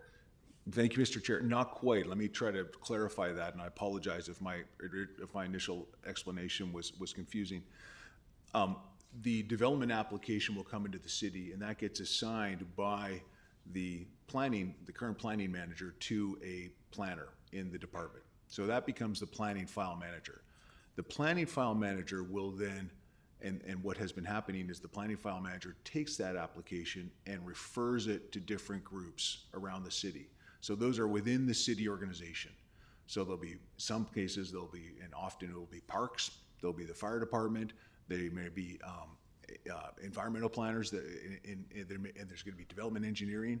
And typically, we've also seen it go to transportation and to utilities in the engineering division.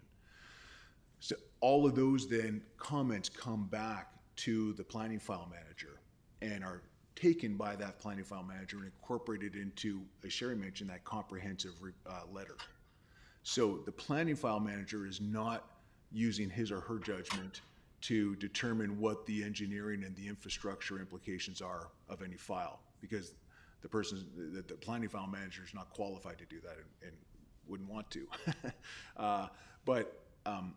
But where we are experiencing some issues as they relate to our desire to streamline the process is that we're suggesting that too many applications are going to too many bodies to look at the infrastructure implications associated with a particular application. Right, so now, just like the development manager becomes the filter, and then they make the judgment call, okay, we need to look more into transportation or look more into this. Precisely. That information comes back to them, then they send the package to the Precisely. planner. Yes. Oh man, people are gonna be very happy, I think, about, like, I'm just like, I've heard a lot of complaints around that specific process, and it seems like it would have taken a lot of energy, and there's just things in that, so I think that, yes, and thank you for raising this question, and I don't wish to belabor this particular issue because we have a few more issues to get to, but I do want to just note that this kind of change we're proposing, some of the changes that we're proposing in the document are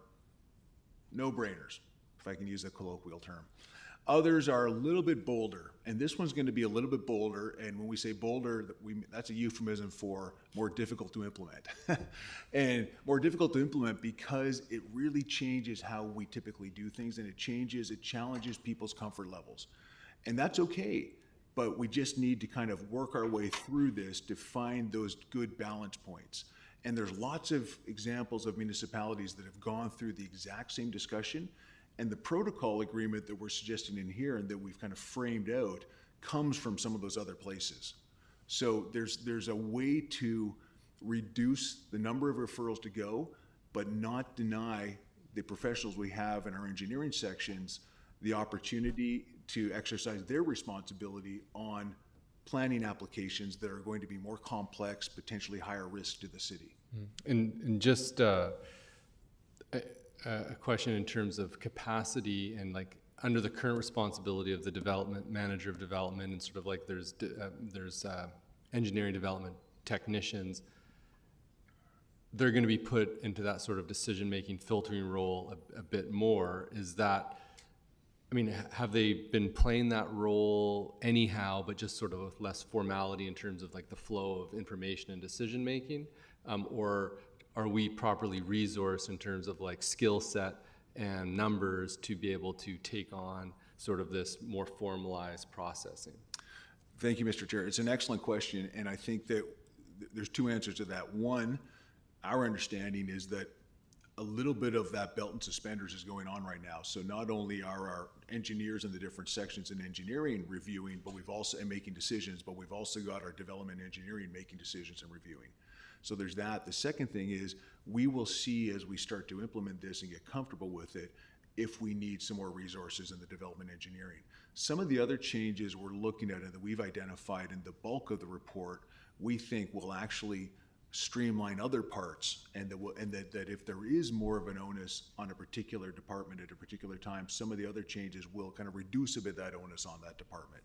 So we haven't identified in the report, we haven't recommended in the report adding more development engineers at this point, but we would like to kind of, keep that as a possibility once we start working through the system to determine, as you suggest, Mr. Chair, whether or not that does have an impact on the capacity.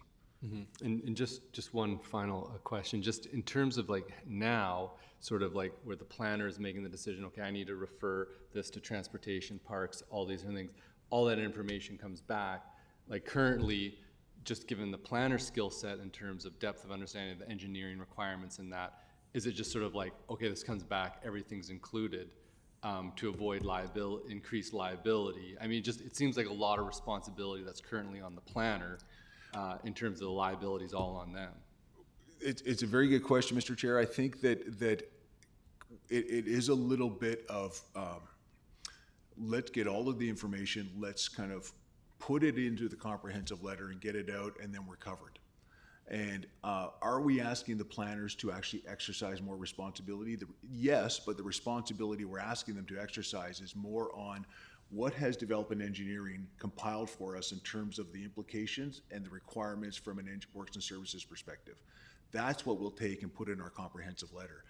We as the planning file manager are no longer going to take comments from transportation, from utilities, from development engineering, from operations in some cases. That's all going to go through the development engineer. So the development engineer, that's our point of contact. So we don't have to assess those other things. The development engineering is going to do that. That's their responsibility. And they will then give us that package of information that we can then take forward into our comprehensive letter.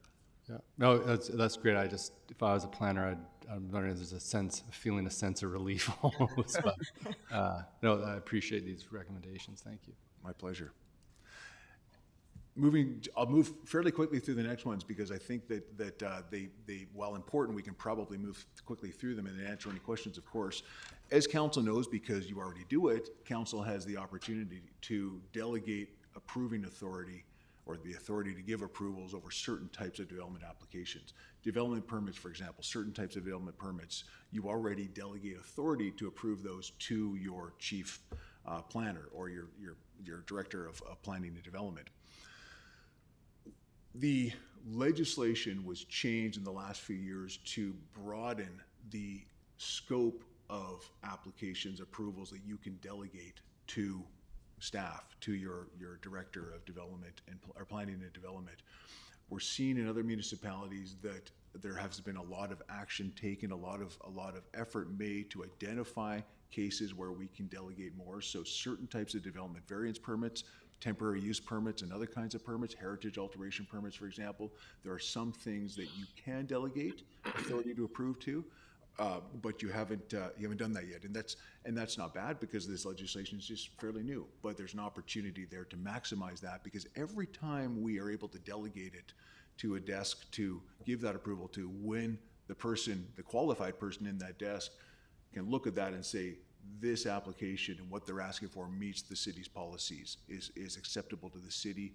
I, entrusted by council, can make that decision. I'll do that. Whenever we do that, it shortens the process. It also then, I should say that council has a very good reputation in Nanaimo of not holding up development applications, of not being unreasonable when they come before council. So it's less about that uncertainty as to whether council is going to approve it or not. It's less about, oh my goodness, this is going to add weeks to the process. But even when you have a council that is dedicated to moving things through and is diligent in its work, you still have to have staff write reports to council, take time away from processing files to come to council to present that, when in some cases it's just easier to have that with an officer who has delegated approval authority, where appropriate. And we're suggesting that there's opportunities to find those appropriate points. Design advisory panel. This one's a little bit controversial. Lots of cities have design advisory panels, although Nanaimo is the only one I know that actually calls it a design advisory panel, and everywhere else it's an advisory design panel, but you just have to be different. So anyway, it was, the design advisory panel is in place to review applications for form and character development permits and to offer responses and offer reviews based on the development permit guidelines, based on designs, based on urban design characteristics. It is a very common feature in other cities, particularly larger cities. In those larger cities, as in Nanaimo, we get pushback from the development sector because it does add one more layer to the overall process.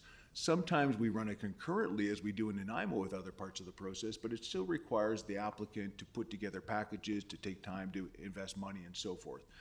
We're not suggesting to get rid of the design advisory panel. We're simply saying, let's look at some other places, Surrey's the most recent example, are doing and saying, let's clarify the role of this body, particularly vis-a-vis the role of staff, and let's also then limit the numbers of things and the scope of things that have to go before this body. So Surrey's just undertaken a fairly ambitious step with its design advisory panel, and it's set some criteria in place or some thresholds in place to identify the types of form and character applications that will go to the design advisory panel and the types that won't. And that has reduced, Surrey estimates that will reduce the number of applications going to the design advisory panel by between 60 and 70%. And that overall will help move development, if only a little bit faster. Mr. Chair, we have a question from Councillor Brown. Oh, Councillor Brown, go for it. Thank you, Chair. Through you to Mr. Nielsen. Last term I was council's liaison on the design advisory panel, and quite frequently I heard from different developers, and this might loop back to a little bit to what you were talking about just a moment ago around sort of engineering review. I heard quite frequently that there was confusion in the process between what might get brought up by the design advisory panel, often being at odds or anticipated to be at odds with direction from the engineering department. And so there was a feeling that they often got caught in this cycle of not really knowing how to respond or piece together an application that would satisfy both the design standards that are articulated through the development permit process, but also what might come out of engineering. And, and I'll be very blunt, they often did say they tended not to have any idea of what might come out of engineering. And so I was just curious if any of that conversation came up through some of this work here. And through the chair, thank you for the question, Councillor Thorpe. I beg your pardon, Councillor Brown. We didn't actually hear that as it relates to engineering. We did hear it as it relates to planning, and so the idea that if we're going to the development advisory panel to get feedback on urban design matters, why are staff also giving us design feedback in the comprehensive letters? Because sometimes the two are perceived to be at odds with one another. So we heard that.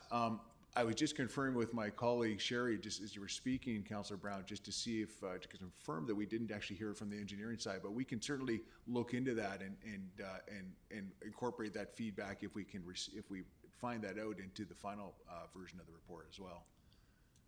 Sure. If it didn't come up, it didn't come up. It was just something that honestly I heard a fair amount. So I was just curious. Thank you. Thanks. Two more quick issues, Mr. Chair. I'll just move through fairly quickly here.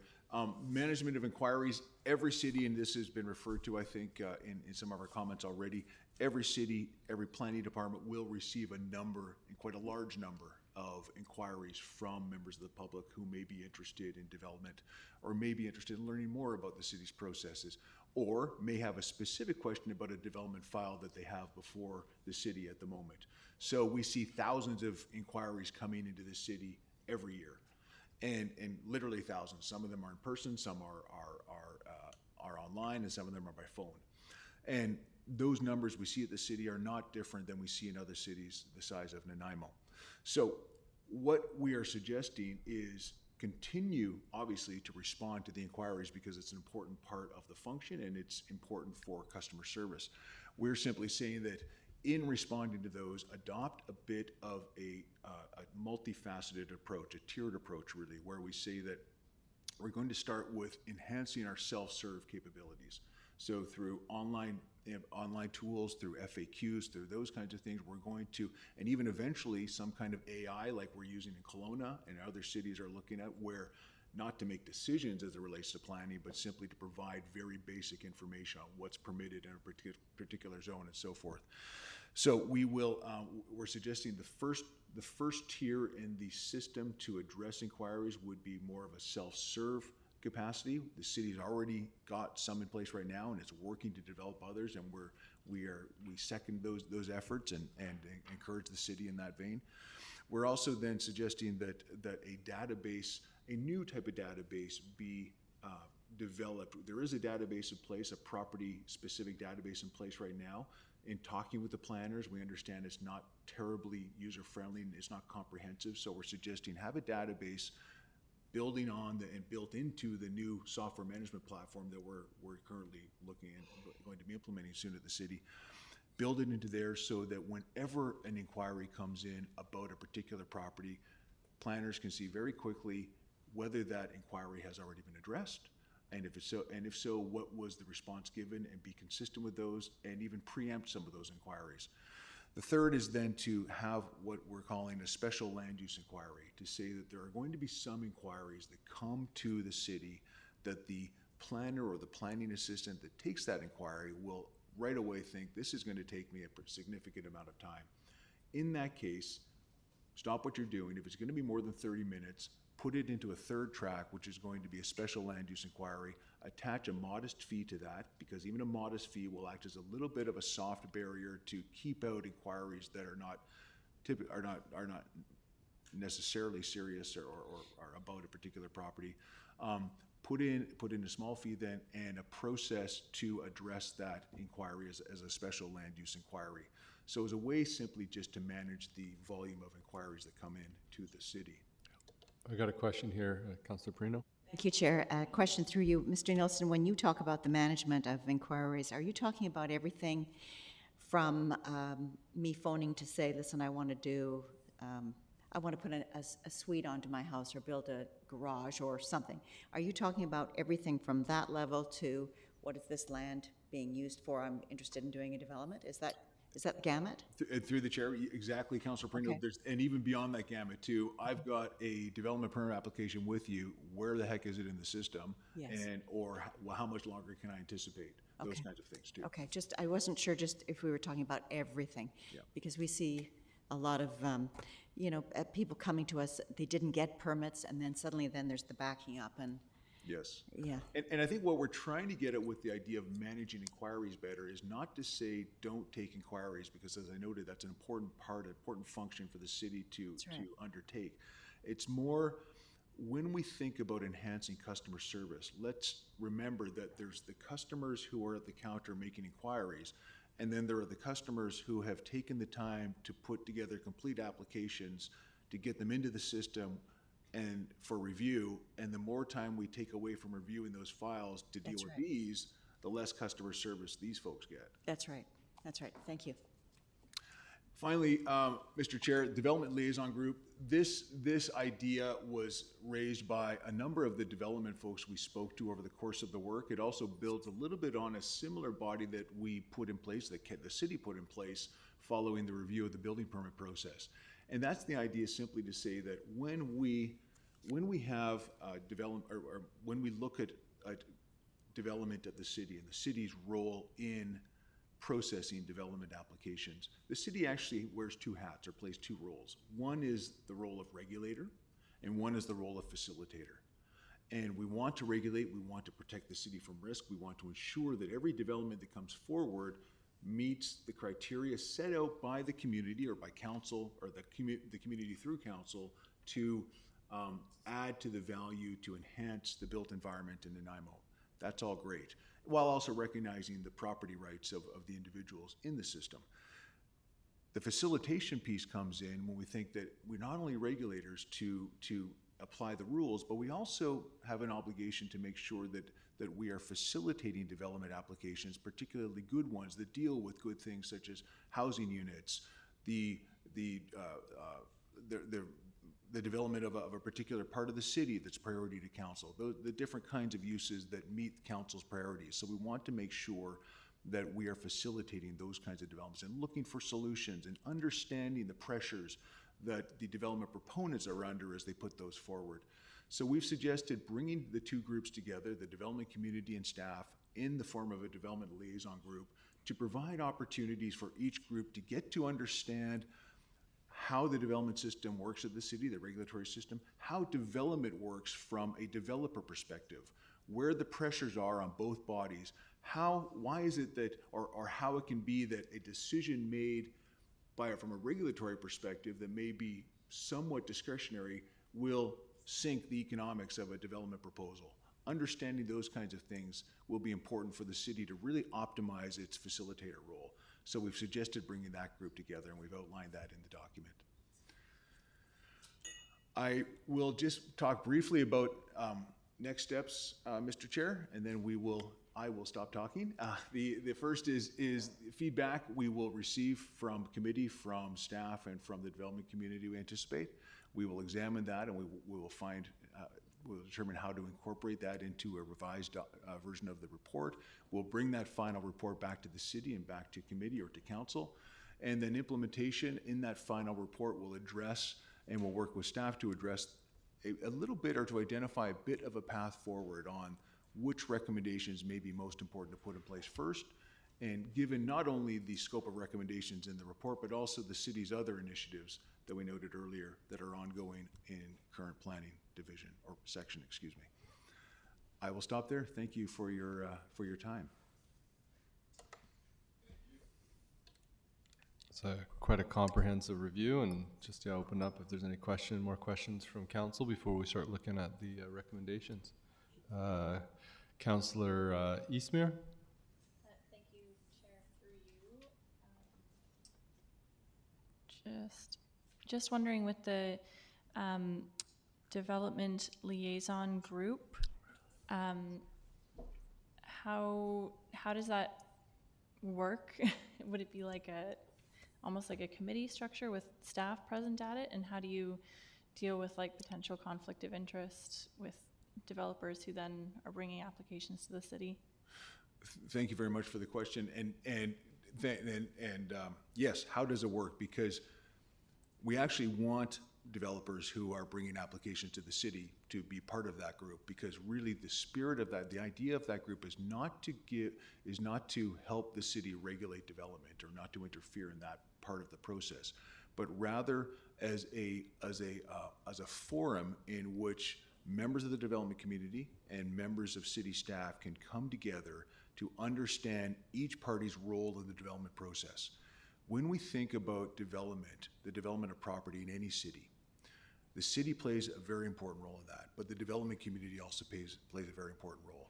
I mean, well over 95% of our housing in Canada is built by the private development sector. We need to understand how that development works. We need to understand why it doesn't work sometimes. We can't play our roles as facilitators, let alone regulators, well if we don't understand the development process from the development perspective, the developer's perspective. So we're not looking for ways to give favors. We're not looking for ways to make changes that would compromise the city's position necessarily. We're simply looking for ways to understand, so that as we are in positions to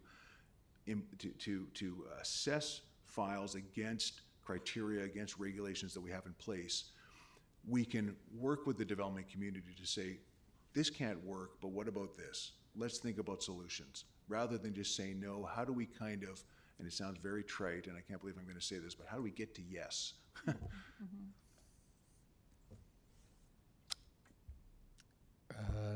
Councillor Perino. Thank you, Chair. And again, I want to say thank you very much. This was excellent. Thank you. There were moments when I had to keep drinking water to stay alert because it was so heavy. It was so heavy. But no, it was really important and a good read. I have two concerns. I think that our staff are doing an extraordinary amount of work and an excellent job of trying to manage it all. And I've certainly seen that in the 18 or so months that I've been at this table. The concern that I hear from developers is, particularly those who've been in our system, have done some building, and now they've got more projects in the bin that they're bringing forward, and they have said to me, it's like I'm starting back at square one. Even though they know me, they know how I build, they know what I do, I feel like I'm starting back at the entry level again. And that's frustrating for them who've been doing this. It shouldn't be as onerous the second, third, fifth, 10th time. So that's my first concern. My second concern is, I know on a very personal level, when my husband and I bought our house and it needed to be gutted and redone, the permit stage, we had lots of people in town that said, don't get permits, it'll take too long. And I said, no, we get permits. We're those people that do it right from the beginning. And I found actually, like in our case, it was the regional district, they were excellent. But I want people to know that when they need to get a permit to do something on their house, they need to know that it's going to be fast, efficient, friendly. And so I want them to do that, because what I don't want to have happen is that they end up here at this table because someone's made a complaint and now we have to put a contravention 57 on their home. So, you know, those two areas, those are my biggest concern. Yeah. Okay. Thank you. And I won't go on for, because I know those were statements more than questions, but I did. That's right. Sorry. But I did want to just comment, Councillor Perino, that first of all, I fully agree, and I know I speak on behalf of Ms. Hurst as well, that staff are doing a great job of moving this stuff through. You've got some really good people. Yeah. I think as it relates to the comment about kind of the feeling that they're going back to square one, I feel, and again, speaking on Sherry's behalf here too, we feel that some of the changes we're suggesting and some of the changes the city is already investigating in other forums will help to ensure staff have the tools, the confidence, and so forth to maybe change that approach a little That's bit. great. Extensive there.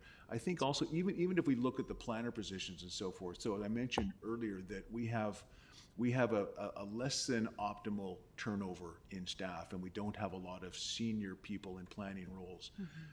That is, we want to have good junior people because they're super energetic and eager to learn. We also want to have some senior people because it's with the experience that comes over time that gives you the confidence to be able to look for different ways of doing things a little bit. One of the other concerns too, I guess, is that there has been a lot of regulatory change. The 3 bills from the provincial government being the most recent examples of that. Some internal change in policies and regulations. So lots of change too can create some concern on the part of staff to make sure they get it right. Because staff, in the same way, we don't want developers having to be here to express their concerns to council. Staff doesn't want to be here to say, oh my goodness, we let something through that should never have gone through. That's right. So there's that fine balance again we've got Yeah. to achieve. But thank you very much for your comments. I think that staff would take them in a very positive and constructive way. And so I think our staff are amazing. Yes. I know they're doing the best. Thank you. Thanks. Councillor Manley. Thank you, Chair. I guess my first question was already asked by Councillor Eastmere about the liaison group. What's that?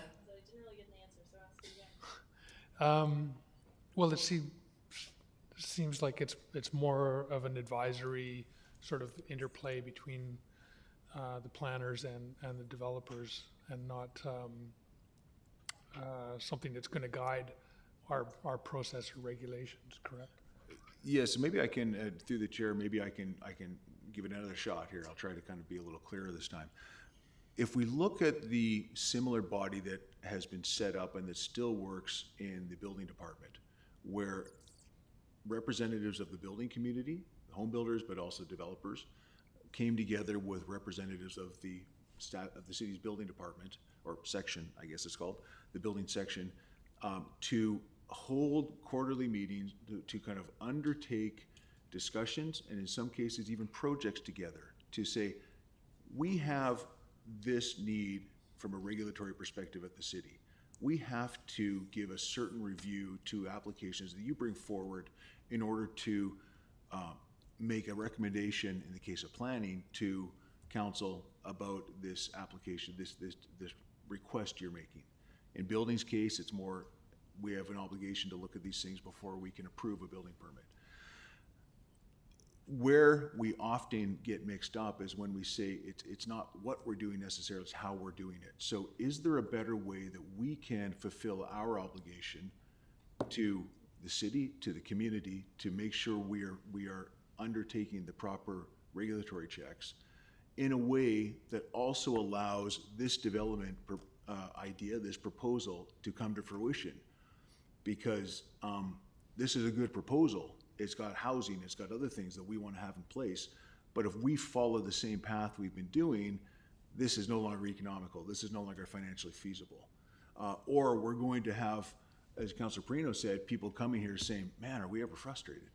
You know, we don't want to be at the stage where everybody's frustrated in this development relationship. We want to play our respective roles and we want to fulfill our obligations, but we want to do it in a way that allows good development to occur and brings back those developers to do more development. So the idea of having this development liaison group is not to give advice to council on policy matters, is not, so this body would not report to council. This body would be a staff level committee, a working group as it were, to find opportunities to learn about each other's roles in the process, to perhaps undertake some initiatives together to say how can we do A, B, and C differently and better while still fulfilling each of our responsibilities. And simply kind of building relationships in the community that are important when we're trying to achieve sufficient levels of development to address housing crises and to do other things that are important in the community. Okay, thanks. One of the things you mentioned in the report is how reviews can be stressful for staff, and I think there's excellent recommendations in this report. I can't imagine that this stressed out staff too much. Did you find that staff were very amenable to the things that you were bringing forward? Thank you, and through the chair, I think that staff, when we met with them, were always, to a fault, very pleasant, very, very amenable and open to discussion, and forthcoming with their own views, which was very nice to see. The comment is more of a general comment that, and if we kind of personalize this, if I'm staff and I think, okay, somebody's going to come in to look at how I'm doing this and tell me what I'm doing wrong and how to do it better, I might get embarrassed. So it's more from that perspective that we always want to be sensitive in how we work with staff to say, this isn't about what you're doing wrong. This is about how the environment may be changed, how we can make sure you have the tools, how we can make sure you are able to make the right decisions and process things in the right way. So let's talk about what your frustrations are and deal with some of that. But in starting some of the conversations in these kinds of exercises, there's always a fear on the part of certain staff, at least. I can't think of individuals, but on the part of some individuals that I'm under the microscope and I might be criticized, and that might not make me look very good. Okay.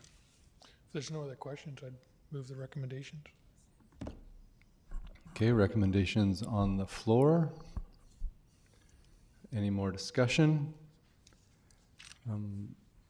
I just like to say, like the recommendations made in the report, I think that these are addressing a lot of things that we have been hearing from the development community, and I think, you know, even from staff, and I think it will ultimately provide a lot more clarity, consistency, and then efficiency in how we're doing our development approvals, and I think this is very welcomed. And I'm just curious in terms of, a lot of these things have been discussed in part before, and I know we had a review process going on before, but I was just curious what prompted this review. I wasn't aware that it was going on, yeah, it's just a question to staff. Sure, Chair, maybe I can take a shot at that. It's an item that it's within our work plans for the last couple of years in the development approval section, current planning. There was a provincial initiative in 2018-19 that spoke to some of these and help fund some of, actually through grant funding, some of these initiatives as well. And it aligns with Council's strategic goal related to governance excellence and continuous improvement. We're always looking at opportunities to improve process efficiency and make sure that we're doing the responsible business that we have to do, but doing it as efficiently as we can. You know, there's the housing crisis is a lot of development activity. We've had record development activity over the last few years. This is just being responsible and trying to do our part efficiently. We're recognizing that at the same time, retaining and attracting staff, especially technical staff, is an ongoing challenge, as well as on the development side. The professionals, registered professionals, and the folks that are involved on the development side, there are fewer and fewer doing more work, and we need to make sure that's happening efficiently. So yeah, it has been a work plan item for a couple of years, supported by provincial grant funding and initiatives, and just in line with our efforts towards continuous improvement. Hopefully that answered your question. Thanks. Great, no, thank you. I think that this, I mean, it really is representative of just sort of the commitment that our staff and our organization has to continual improvement, and just, you know, with the amount of development that's been going on and all the different crises on top of that, I think that's just, you know, a symbol of that process of sort of rising to the challenge. So I look forward to them. Oh, and then we got a question there from Councillor Brown. Yeah, thanks, Chair. Not really a question. Thanks for the presentation, and you know, I think there's some really excellent recommendations in there. I'm a little nervous, I'll be honest, around a few of them. You know, tracking. You know, I read some of them, and I don't think they are actually measures that would actually reduce workload. Like, you know, tracking, develop inquiries, development of new systems.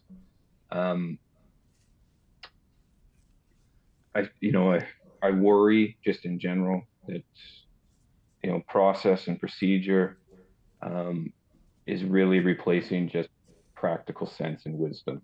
A lot of this stuff, you know, I think even around, you know, I view a lot of these, I think the really positive recommendations is just actually like pointing to that and kind of returning to that. And so I think there's some items in there that will actually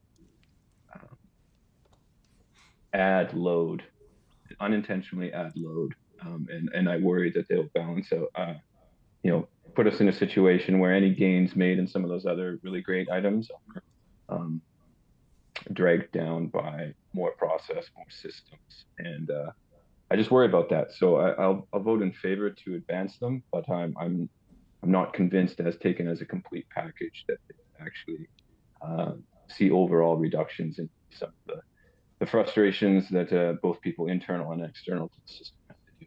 Thank you.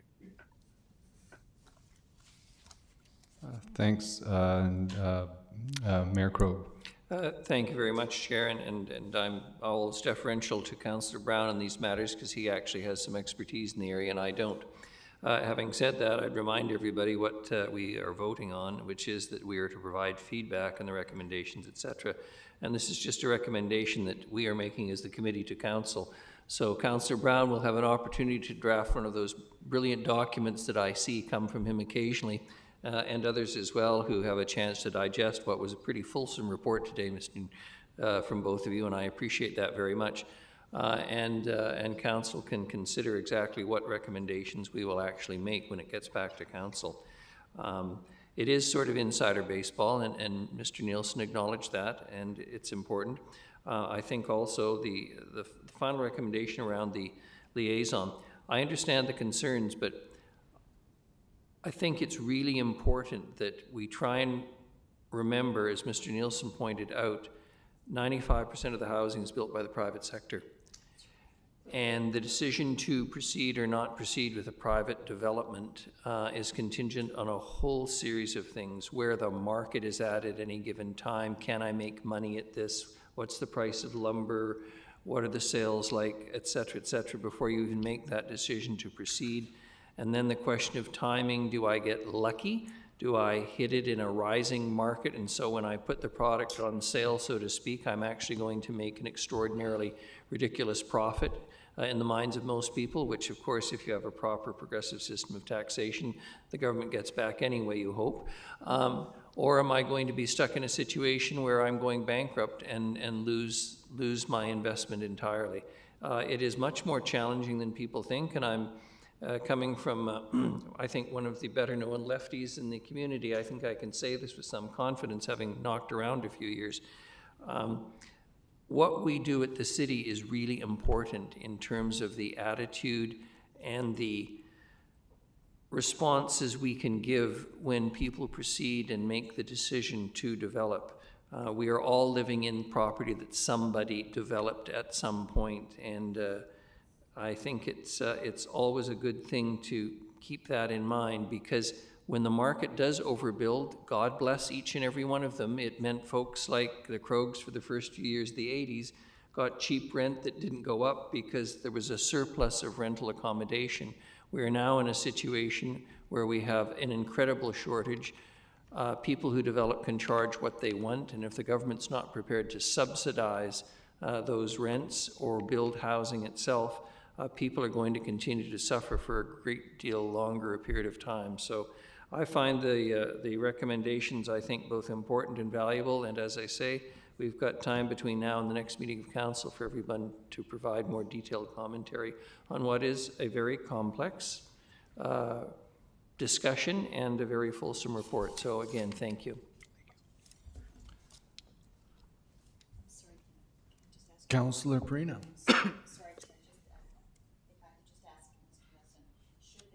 Motion go ahead. When will the document come out of the draft stage and be presented to the development community? Is that for me to answer? Or do you want it at the draft stage? Yeah. Well, I can. Thank you. Just conferring, just because I didn't want to commit the city to a date that didn't work for them. But I think that I can, through the chair to Councilor Perino, it's something that we can turn around fairly quickly. We do have a few things that we want to adjust based on some discussions we've had with staff. Okay. We may have some additional discussions with the staff, but we're talking a matter of weeks. Okay, kind good. Of thing. Yeah. Good, thank you. Seeing no other comments, we'll call the question. All in favor? Opposed? Carried unanimously. Great. Mr. Chair, we were scheduled for a recess at 3 o'clock, and because we're kind of almost at quorum or could lose quorum, if somebody needed to go use facilities, I would suggest a 10-minute recess just quickly. We still have one item that could take a while depending on questions. So if we were scheduled to have one at 3 o'clock. Not seeing anybody opposed to a 10-minute recess, we'll recess till 3:30. Thank you.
Couple of other housekeeping amendments.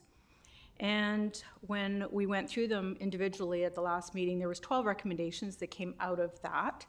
And when they moved forward to the March 18th meeting for final consideration, there was a few questions that came up regarding two of the recommendations as it related to delegations where there's the prohibited public hearings. So staff had just recommended that it was probably easier to bring it back to this meeting again to get those answers to your questions.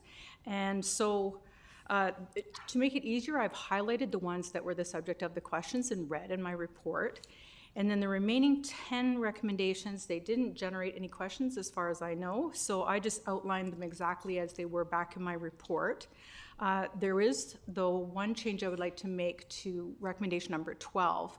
So perhaps if there are no other questions for recommendations 3 through 11, we might be able to just start off with a quick motion to recommend that the Governance and Priorities Committee recommend that Council direct staff to add the recommendations 3 through 11 to Council Procedure Bylaw, so it goes to the next level, unless there are any questions on those ones.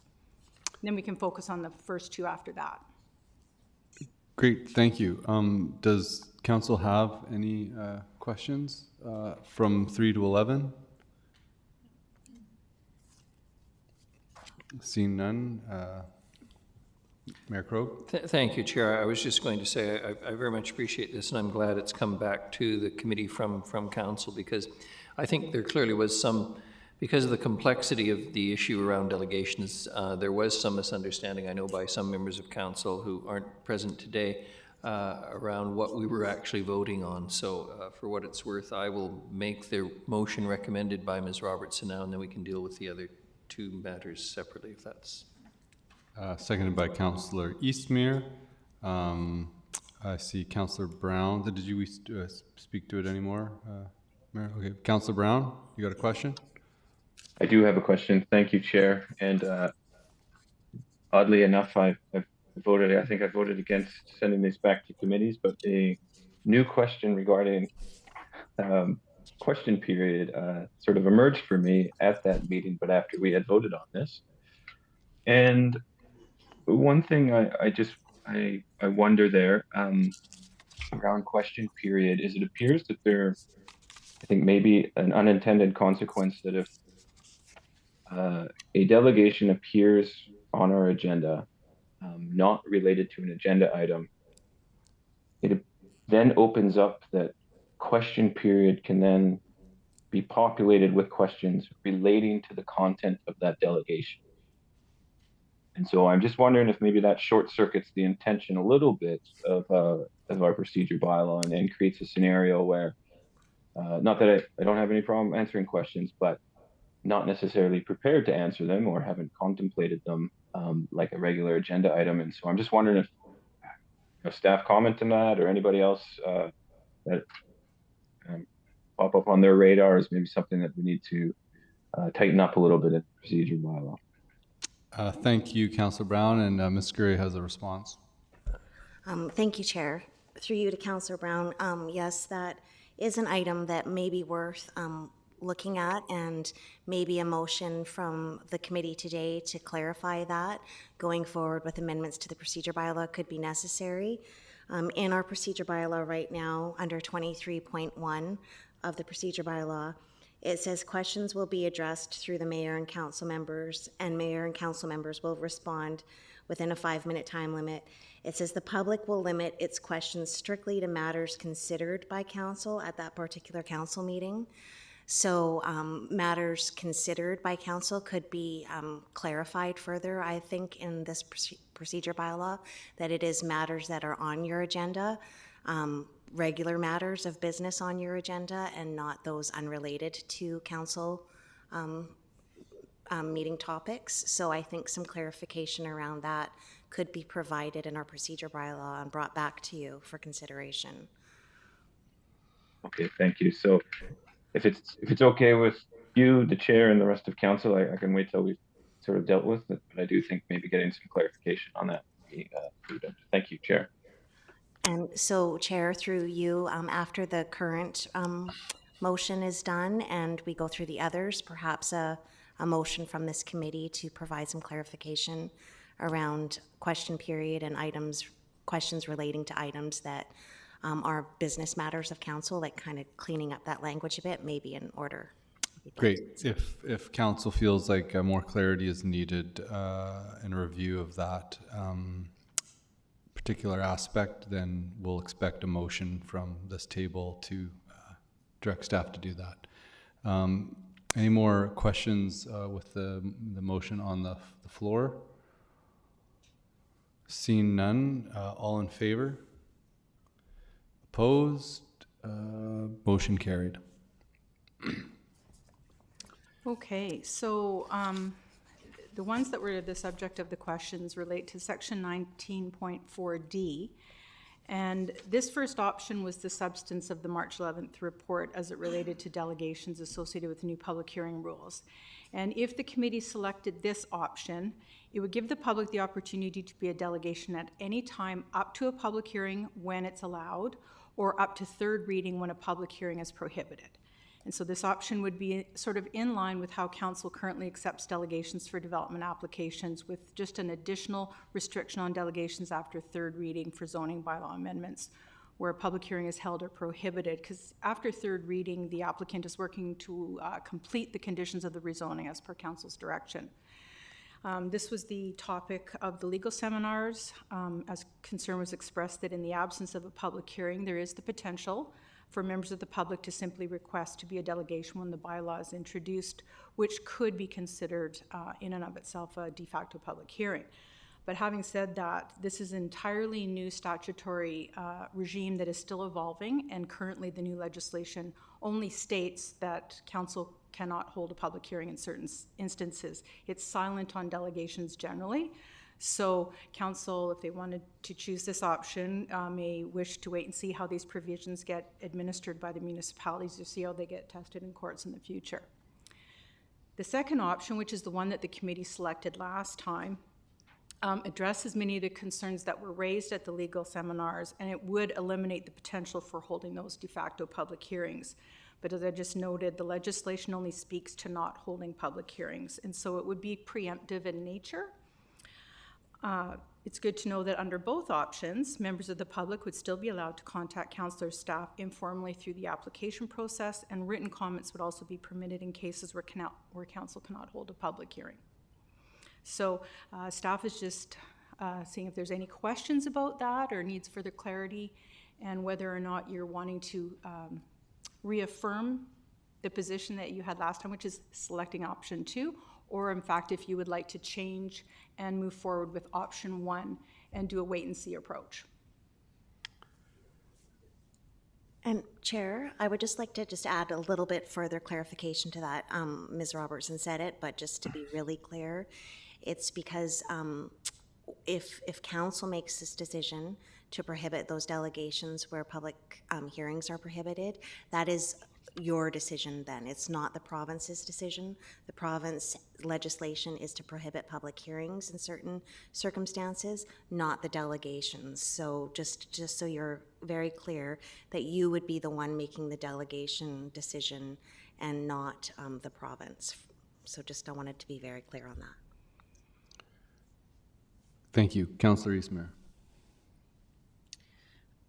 Thank you. I appreciated this coming back, and I understand why we made the decision we did last time, and out of, I would say, an abundance of caution, but with further clarification from staff, I think if people are amenable, I would move option 1. We have a motion on the floor for option 1. Any discussion on this? Councillor Perino. Chair.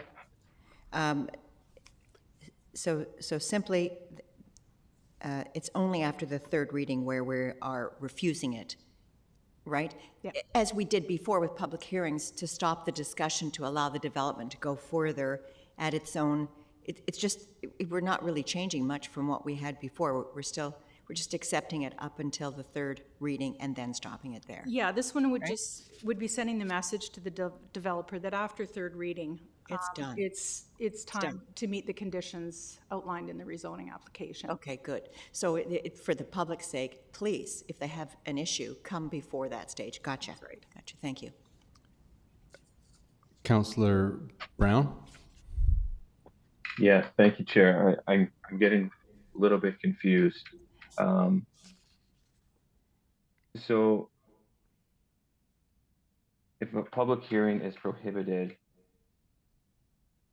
I'm having trouble understanding why we would create a circumstance to kind of go against that intention, unless I'm missing the bouncing ball here. Chair, I can try to respond, and I may turn to Mr. Lindsay to back me up or give some further information. But you're not wrong, Councillor Brown. In a lot of the sessions that we attended and a lot of the questions asked, it's by when public hearings are prohibited, having delegations then be able to come to a council meeting instead because there's no public hearing allowed. Would that then in turn be a de facto public hearing, and or could it be considered a de facto public hearing because you're allowing them to come here to speak on the same matters that they would should we have had a public hearing? The point that we just wanted to clarify and make clear is that that has not been ruled and or is not in the legislation that it would be in fact a de facto public hearing, and it is something the province didn't consider when they put this legislation prohibiting public hearings in place. So rather than council, though council could choose to prohibit these delegations, as it could be being the keywords considered a de facto public hearing, should it be challenged, etc. However, that's not what the provincial legislation has put in place. So the provincial legislation has not accounted for or put any limits in place for delegations. They have just said in almost 50% of the rezonings, et cetera, that you would see public hearings would be prohibited. So does that answer your question, Councillor Brown, or speak to it? I think so, yeah. So I think my comments will be I'll be voting against this. For a variety of reasons. One, I think is actually just going against the intention of the legislation and the sentiment behind it. And I think just because it was maybe missed in drafting, a pretty key principle in reviewing and trying to interpret legislation is that you have to assume that the drafter isn't trying to create an absurd circumstance. And I think this sentiment here is trying to inject an idea of an absurd circumstance just because we don't necessarily like it. And so for that reason, I won't be voting for it. I think the intention of the legislation is clear. Maybe the language is not. And I don't really need to wait to see if it's tested in the courts or on some technicality that would just result in a further amendment, because the sentiment is clear. And so I would rather just align our procedures and not, there's already enough where public expectation doesn't align with just prescribed process. And I feel this is just contributing to that rather than providing clarity. So yeah, for those reasons, I'm not. Thank you. Thank you. Councillor Manley and then Mayor Krogh.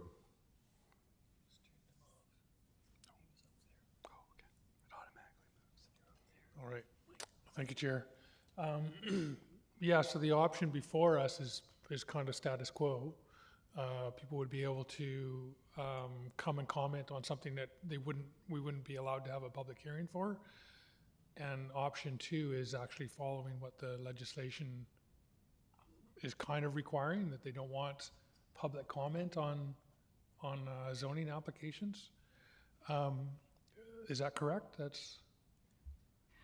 I think the province's intent was to try and shift the focus to having the bulk of the conversation and the delegations and the input at the development of the official community plan stage. And then once the rezoning meets the OCP, then that's why they were feeling that it would be unnecessary at that point, and they're wanting to fast track a little bit those applications. So we're not rehashing the official community plan over and over again as part of zoning processes. Okay, interesting. So it's interesting comment that it wasn't part of the original legislation, but really it's de facto. That's what they're driving at. Correct? I think like many of these housing initiatives, through the chair, that we've talked about today and bill changes, it's very early days. And I think everyone's trying to figure out how does this impact what we do? This one is a prime example where we had a very clear, long-standing process where public hearings were very much, I always say, that line in the sand where people could come up and make comments to council.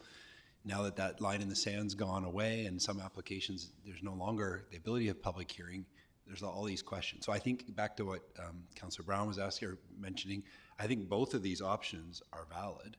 I think one is the do you want to take a wait and see approach? I don't think actually there's any real risk of taking that approach. The worst case that would happen is at some point a council this council or another council may reject an application, and the developer would ask for a judicial review, suggesting that by allowing people to come speak at a council meeting, you held a public hearing.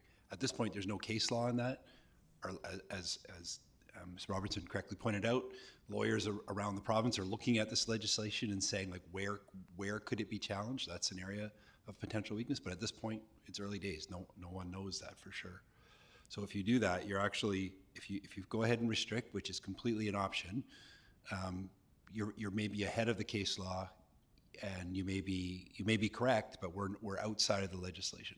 The legislation, for whatever reason, I want to be careful too about saying why the province did this. I'm not sure I fully understand why the province did this with public hearings. I think there's a lot of misconceptions. To council and express themselves about. I'm not sure, because there's not going to be a third reading, so there is no process there where we can't be influenced because there's no influence to be had. And I think this is an important point. So there's still, sorry, through the chair, there's still going to be, if there's a rezoning application, there'll still be a bylaw in front of council. You'll still have all the readings for second, third, adoption. All of that will occur. It's just that there will no longer be the ability for people to come to an official public hearing and make a presentation at a public hearing. And after third reading, sorry, before third reading, after first and second reading, but before third, there'll be no longer the opportunity for a public hearing. Because wherever there's residential or more than 50% of the proposal. Again, that's the provinces. They've been very clear about that. You'll still, as council, be able to make a decision on that bylaw, even if there's not a public hearing. Okay. You'll make a decision about does it comply with your overall vision for the community? Do you believe it from council's perspective meets the intent of the official community plan? And I would also say, just because you don't have a public hearing, it doesn't stop you from receiving input from people in other forms, emails, letters, all of that I expect to continue. So how council, the legislation doesn't say you can't weigh any of that, it just says you can't have a public hearing. So there'll still be an opportunity for, I think, and an expectation that council will weigh all of that information. Yeah, I find it a bit bizarre. I think people should have the ability to come and speak their mind to council. Yeah. There was also too, just at the last committee meeting, planning introduced a development approvals bylaw, a new one, and so there was some stronger language in there about being able to, for developers to host public information meetings to add that extra opportunity for members of the public to ask questions and find out a little bit more about the projects, which is a positive. Thank you. Mayor Crowe. Thank you very much, Chair, and I appreciate Councillor Brown's concerns, but I think this is a situation where we shouldn't even presume to think what the legislature may or may not have intended. Sometimes when bills are pushed through, there are unintended consequences that aren't considered, but generally speaking, particularly with anything related to municipal law, the amount of work that the drafters and everybody else puts into it is extraordinary. So in these circumstances, I think we stick with what we have, and if the legislature intends at some point to go to where the alternative reading of D or wording of D is appropriate, they'll tell us to go there, and I don't see any reason going there ahead of time. So I'm certainly happy to support the motion. Great, thank you. Just a question to staff. So basically when the rezoning, just jog my memory here, comes to council for the first time, it basically is requesting us to approve first and second reading. And then would we in the process, when there isn't a public hearing, would we take a break then, and then third and fourth reading would come back? Or would the first time it comes across on council's desk, it would be first, second, third reading right away, and then we'd approve, and then it would come back for final approval? There is a separation there because you still require ministry approval. So you would be looking at your first readings. In many cases, then it would be off and referred back to the Ministry of Transportation and Highways. And That's after third. but it could come for first 3 readings, right? It could come for 3 readings all in, I think now. Yeah. Sorry, I think, and again, this is trying to work through this, but I believe most of your applications could in fact come for the first 3 readings, specifically for development applications.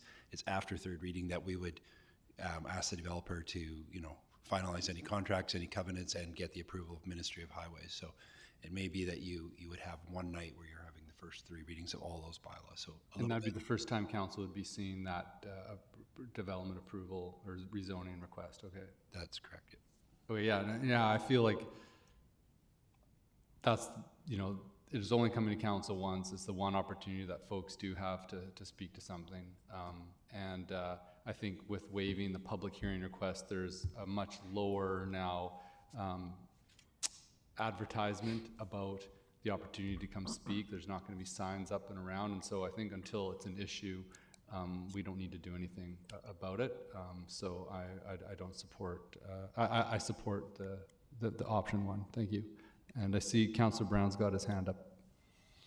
Yeah, thank you, Chair. Can I get clarity on what's actually been moved? Because the more everyone's talking, the more thoroughly confused I am. So I'm not sure I'm tracking. Let's go with the flow.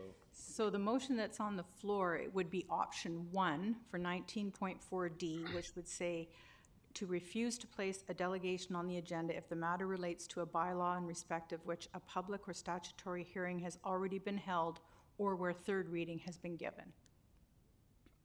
Okay, great. I'm fully in support of that. I apologize for my confusion.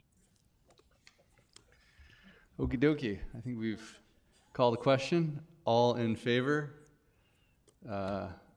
Opposed? No one opposed. Motion carried. Okay, the next one, which would be 19.15A, which is delegations unrelated to agenda items. It should actually be the same option chosen for this one that you just selected for the other. So be looking for a motion for council to move option 1, which is if the matter relates to a bylaw in respect of which a public or statutory hearing has already been held or where third reading has been given. It's just that we have delegations in 2 parts of our bylaw, which is why you're seeing a little bit of duplication. And Chair, I'll just add a little bit to this one as well, hopefully not to confuse matters. But this one is a little bit different or above and beyond the last one you just voted on because people might know of a development happening in their community or coming up in their community and sign up to a council meeting to talk about it in advance. So they would be given more than that one opportunity if they were aware or paying attention around their neighborhood. So it could allow even more discussion, just so you're aware. It wouldn't be just for when it's here for its readings that people could sign up to speak to it. It could be in advance of that as soon as they become aware of something happening around their neighborhood. Councillor Perino? Thank you, Chair. A question through you. Not sure it's on. Thank you. Hold on, I'm battling there. I think there's a lag. There's a lag. Okay, there it is. Question through you, Chair, through to Ms. Robertson. So, or to Ms. Gurry. So let me just replay this. So, for the public, they can come and speak to us when they hear about a development. They can come and speak to us at, of course, phone, emails, whatever. They can come and speak to us during the first, second, or third reading. But like a public hearing, they can't speak to us after that. Is that correct? I'm sorry, they can't have a delegation after the third reading. Am I saying that correct? So it's exactly the same as we have with a public hearing now, where we stop all discussion after third reading. That's basically what it is. But now they can come at any time to speak to us. Is that right? No, for the for the applications that still meet the parameters of holding a public hearing, because there are going to be some of those Oh, still. yes, those. Just follow the rules. Just follow as the normal. rules, yes. So I'm talking about those other ones where now it's been waived, there doesn't need to be a public hearing, but I, as a citizen, want to come before my council and ask questions. I can do it before, when I first hear about it, or by email, or by phone, or I can come to the meetings for the first, second, or third reading, right, and make my statement at that point. It's just after that, just like a public hearing, that it would stop, Yes. right? Okay, okay. If you need a motion, I'll put option number 1 on the floor, Your Worship. Okay, Councillor Manley, are you wanting to I speak think to it this? needs to be seconded, though, if... Okay, a motion moved by Mayor Krog, seconded by Councillor Manley. Councillor Manley, did you want to speak? Okay. Councillor Brown? Hold over. Okie dokie. No other comments? All in favor? Opposed? Motion carried. Okay, the next one is for item 12. And initially, I had brought forward a recommendation that we just needed to do housekeeping amendments so that it would mimic our council's public hearing process policy. But in fact, when you look at it, it really shouldn't be there because these areas are covered in legislation and also through the council's procedure, or public hearing process policy. So if you want to know what I'm referring to, for those that are looking at their paper addendums, it would be page 46 and 47. And if you're looking on the merged agenda, it would be page 126 and 127. And though you'll see three sections there, 55.3, 55.4, and 55.5. And that just follows a procedure that we already have in policy. Like a council member will limit his or her questions to the speaker, not engage the speaker in debate. The mayor, who is the chair of the public hearings, cites all those rules at the beginning and has the ability through the Local Government Act to actually make what those rules are. And also in terms of establishing the order, we already have that order established. It does not need to be in this bylaw. So it's just to simply remove 55.3, 4, and 5.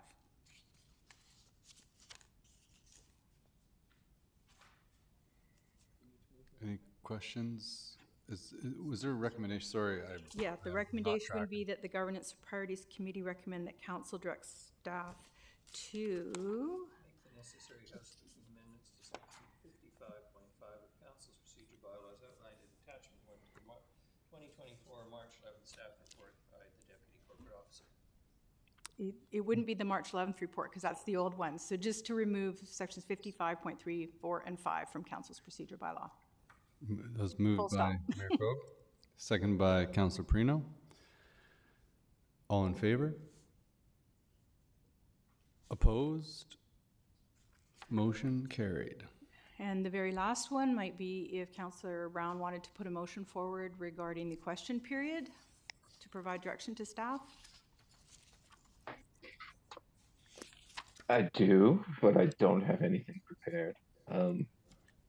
I think the gist of it, Councillor Brown, through the chair, was to bring back some options around question period, providing clarification on what constitutes matters considered by council. So just some clarification on matters of the agenda considered by council and what questions could be then asked on.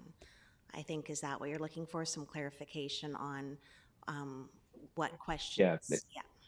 Yeah. So just that staff provide clarity and any necessary changes to the procedure bylaw on what can be on matters pertaining to question period.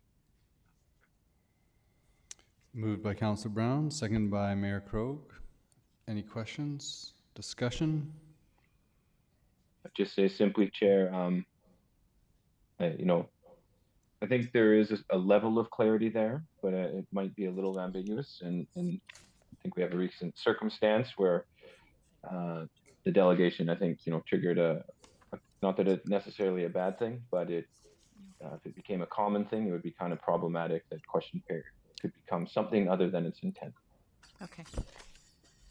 Counselor just wanted to know. Councillor Perino, do you have a question? I've got it, thank you. Seeing no other comments, call the question. All in favor? Opposed? Motion carried.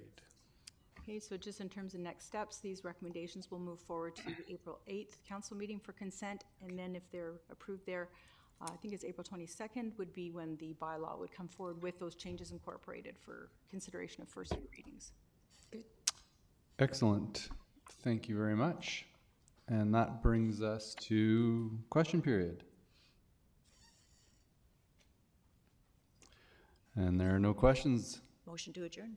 Motion to adjourn, moved by Councilor Perino, seconded by Mayor Krogh. All in favor?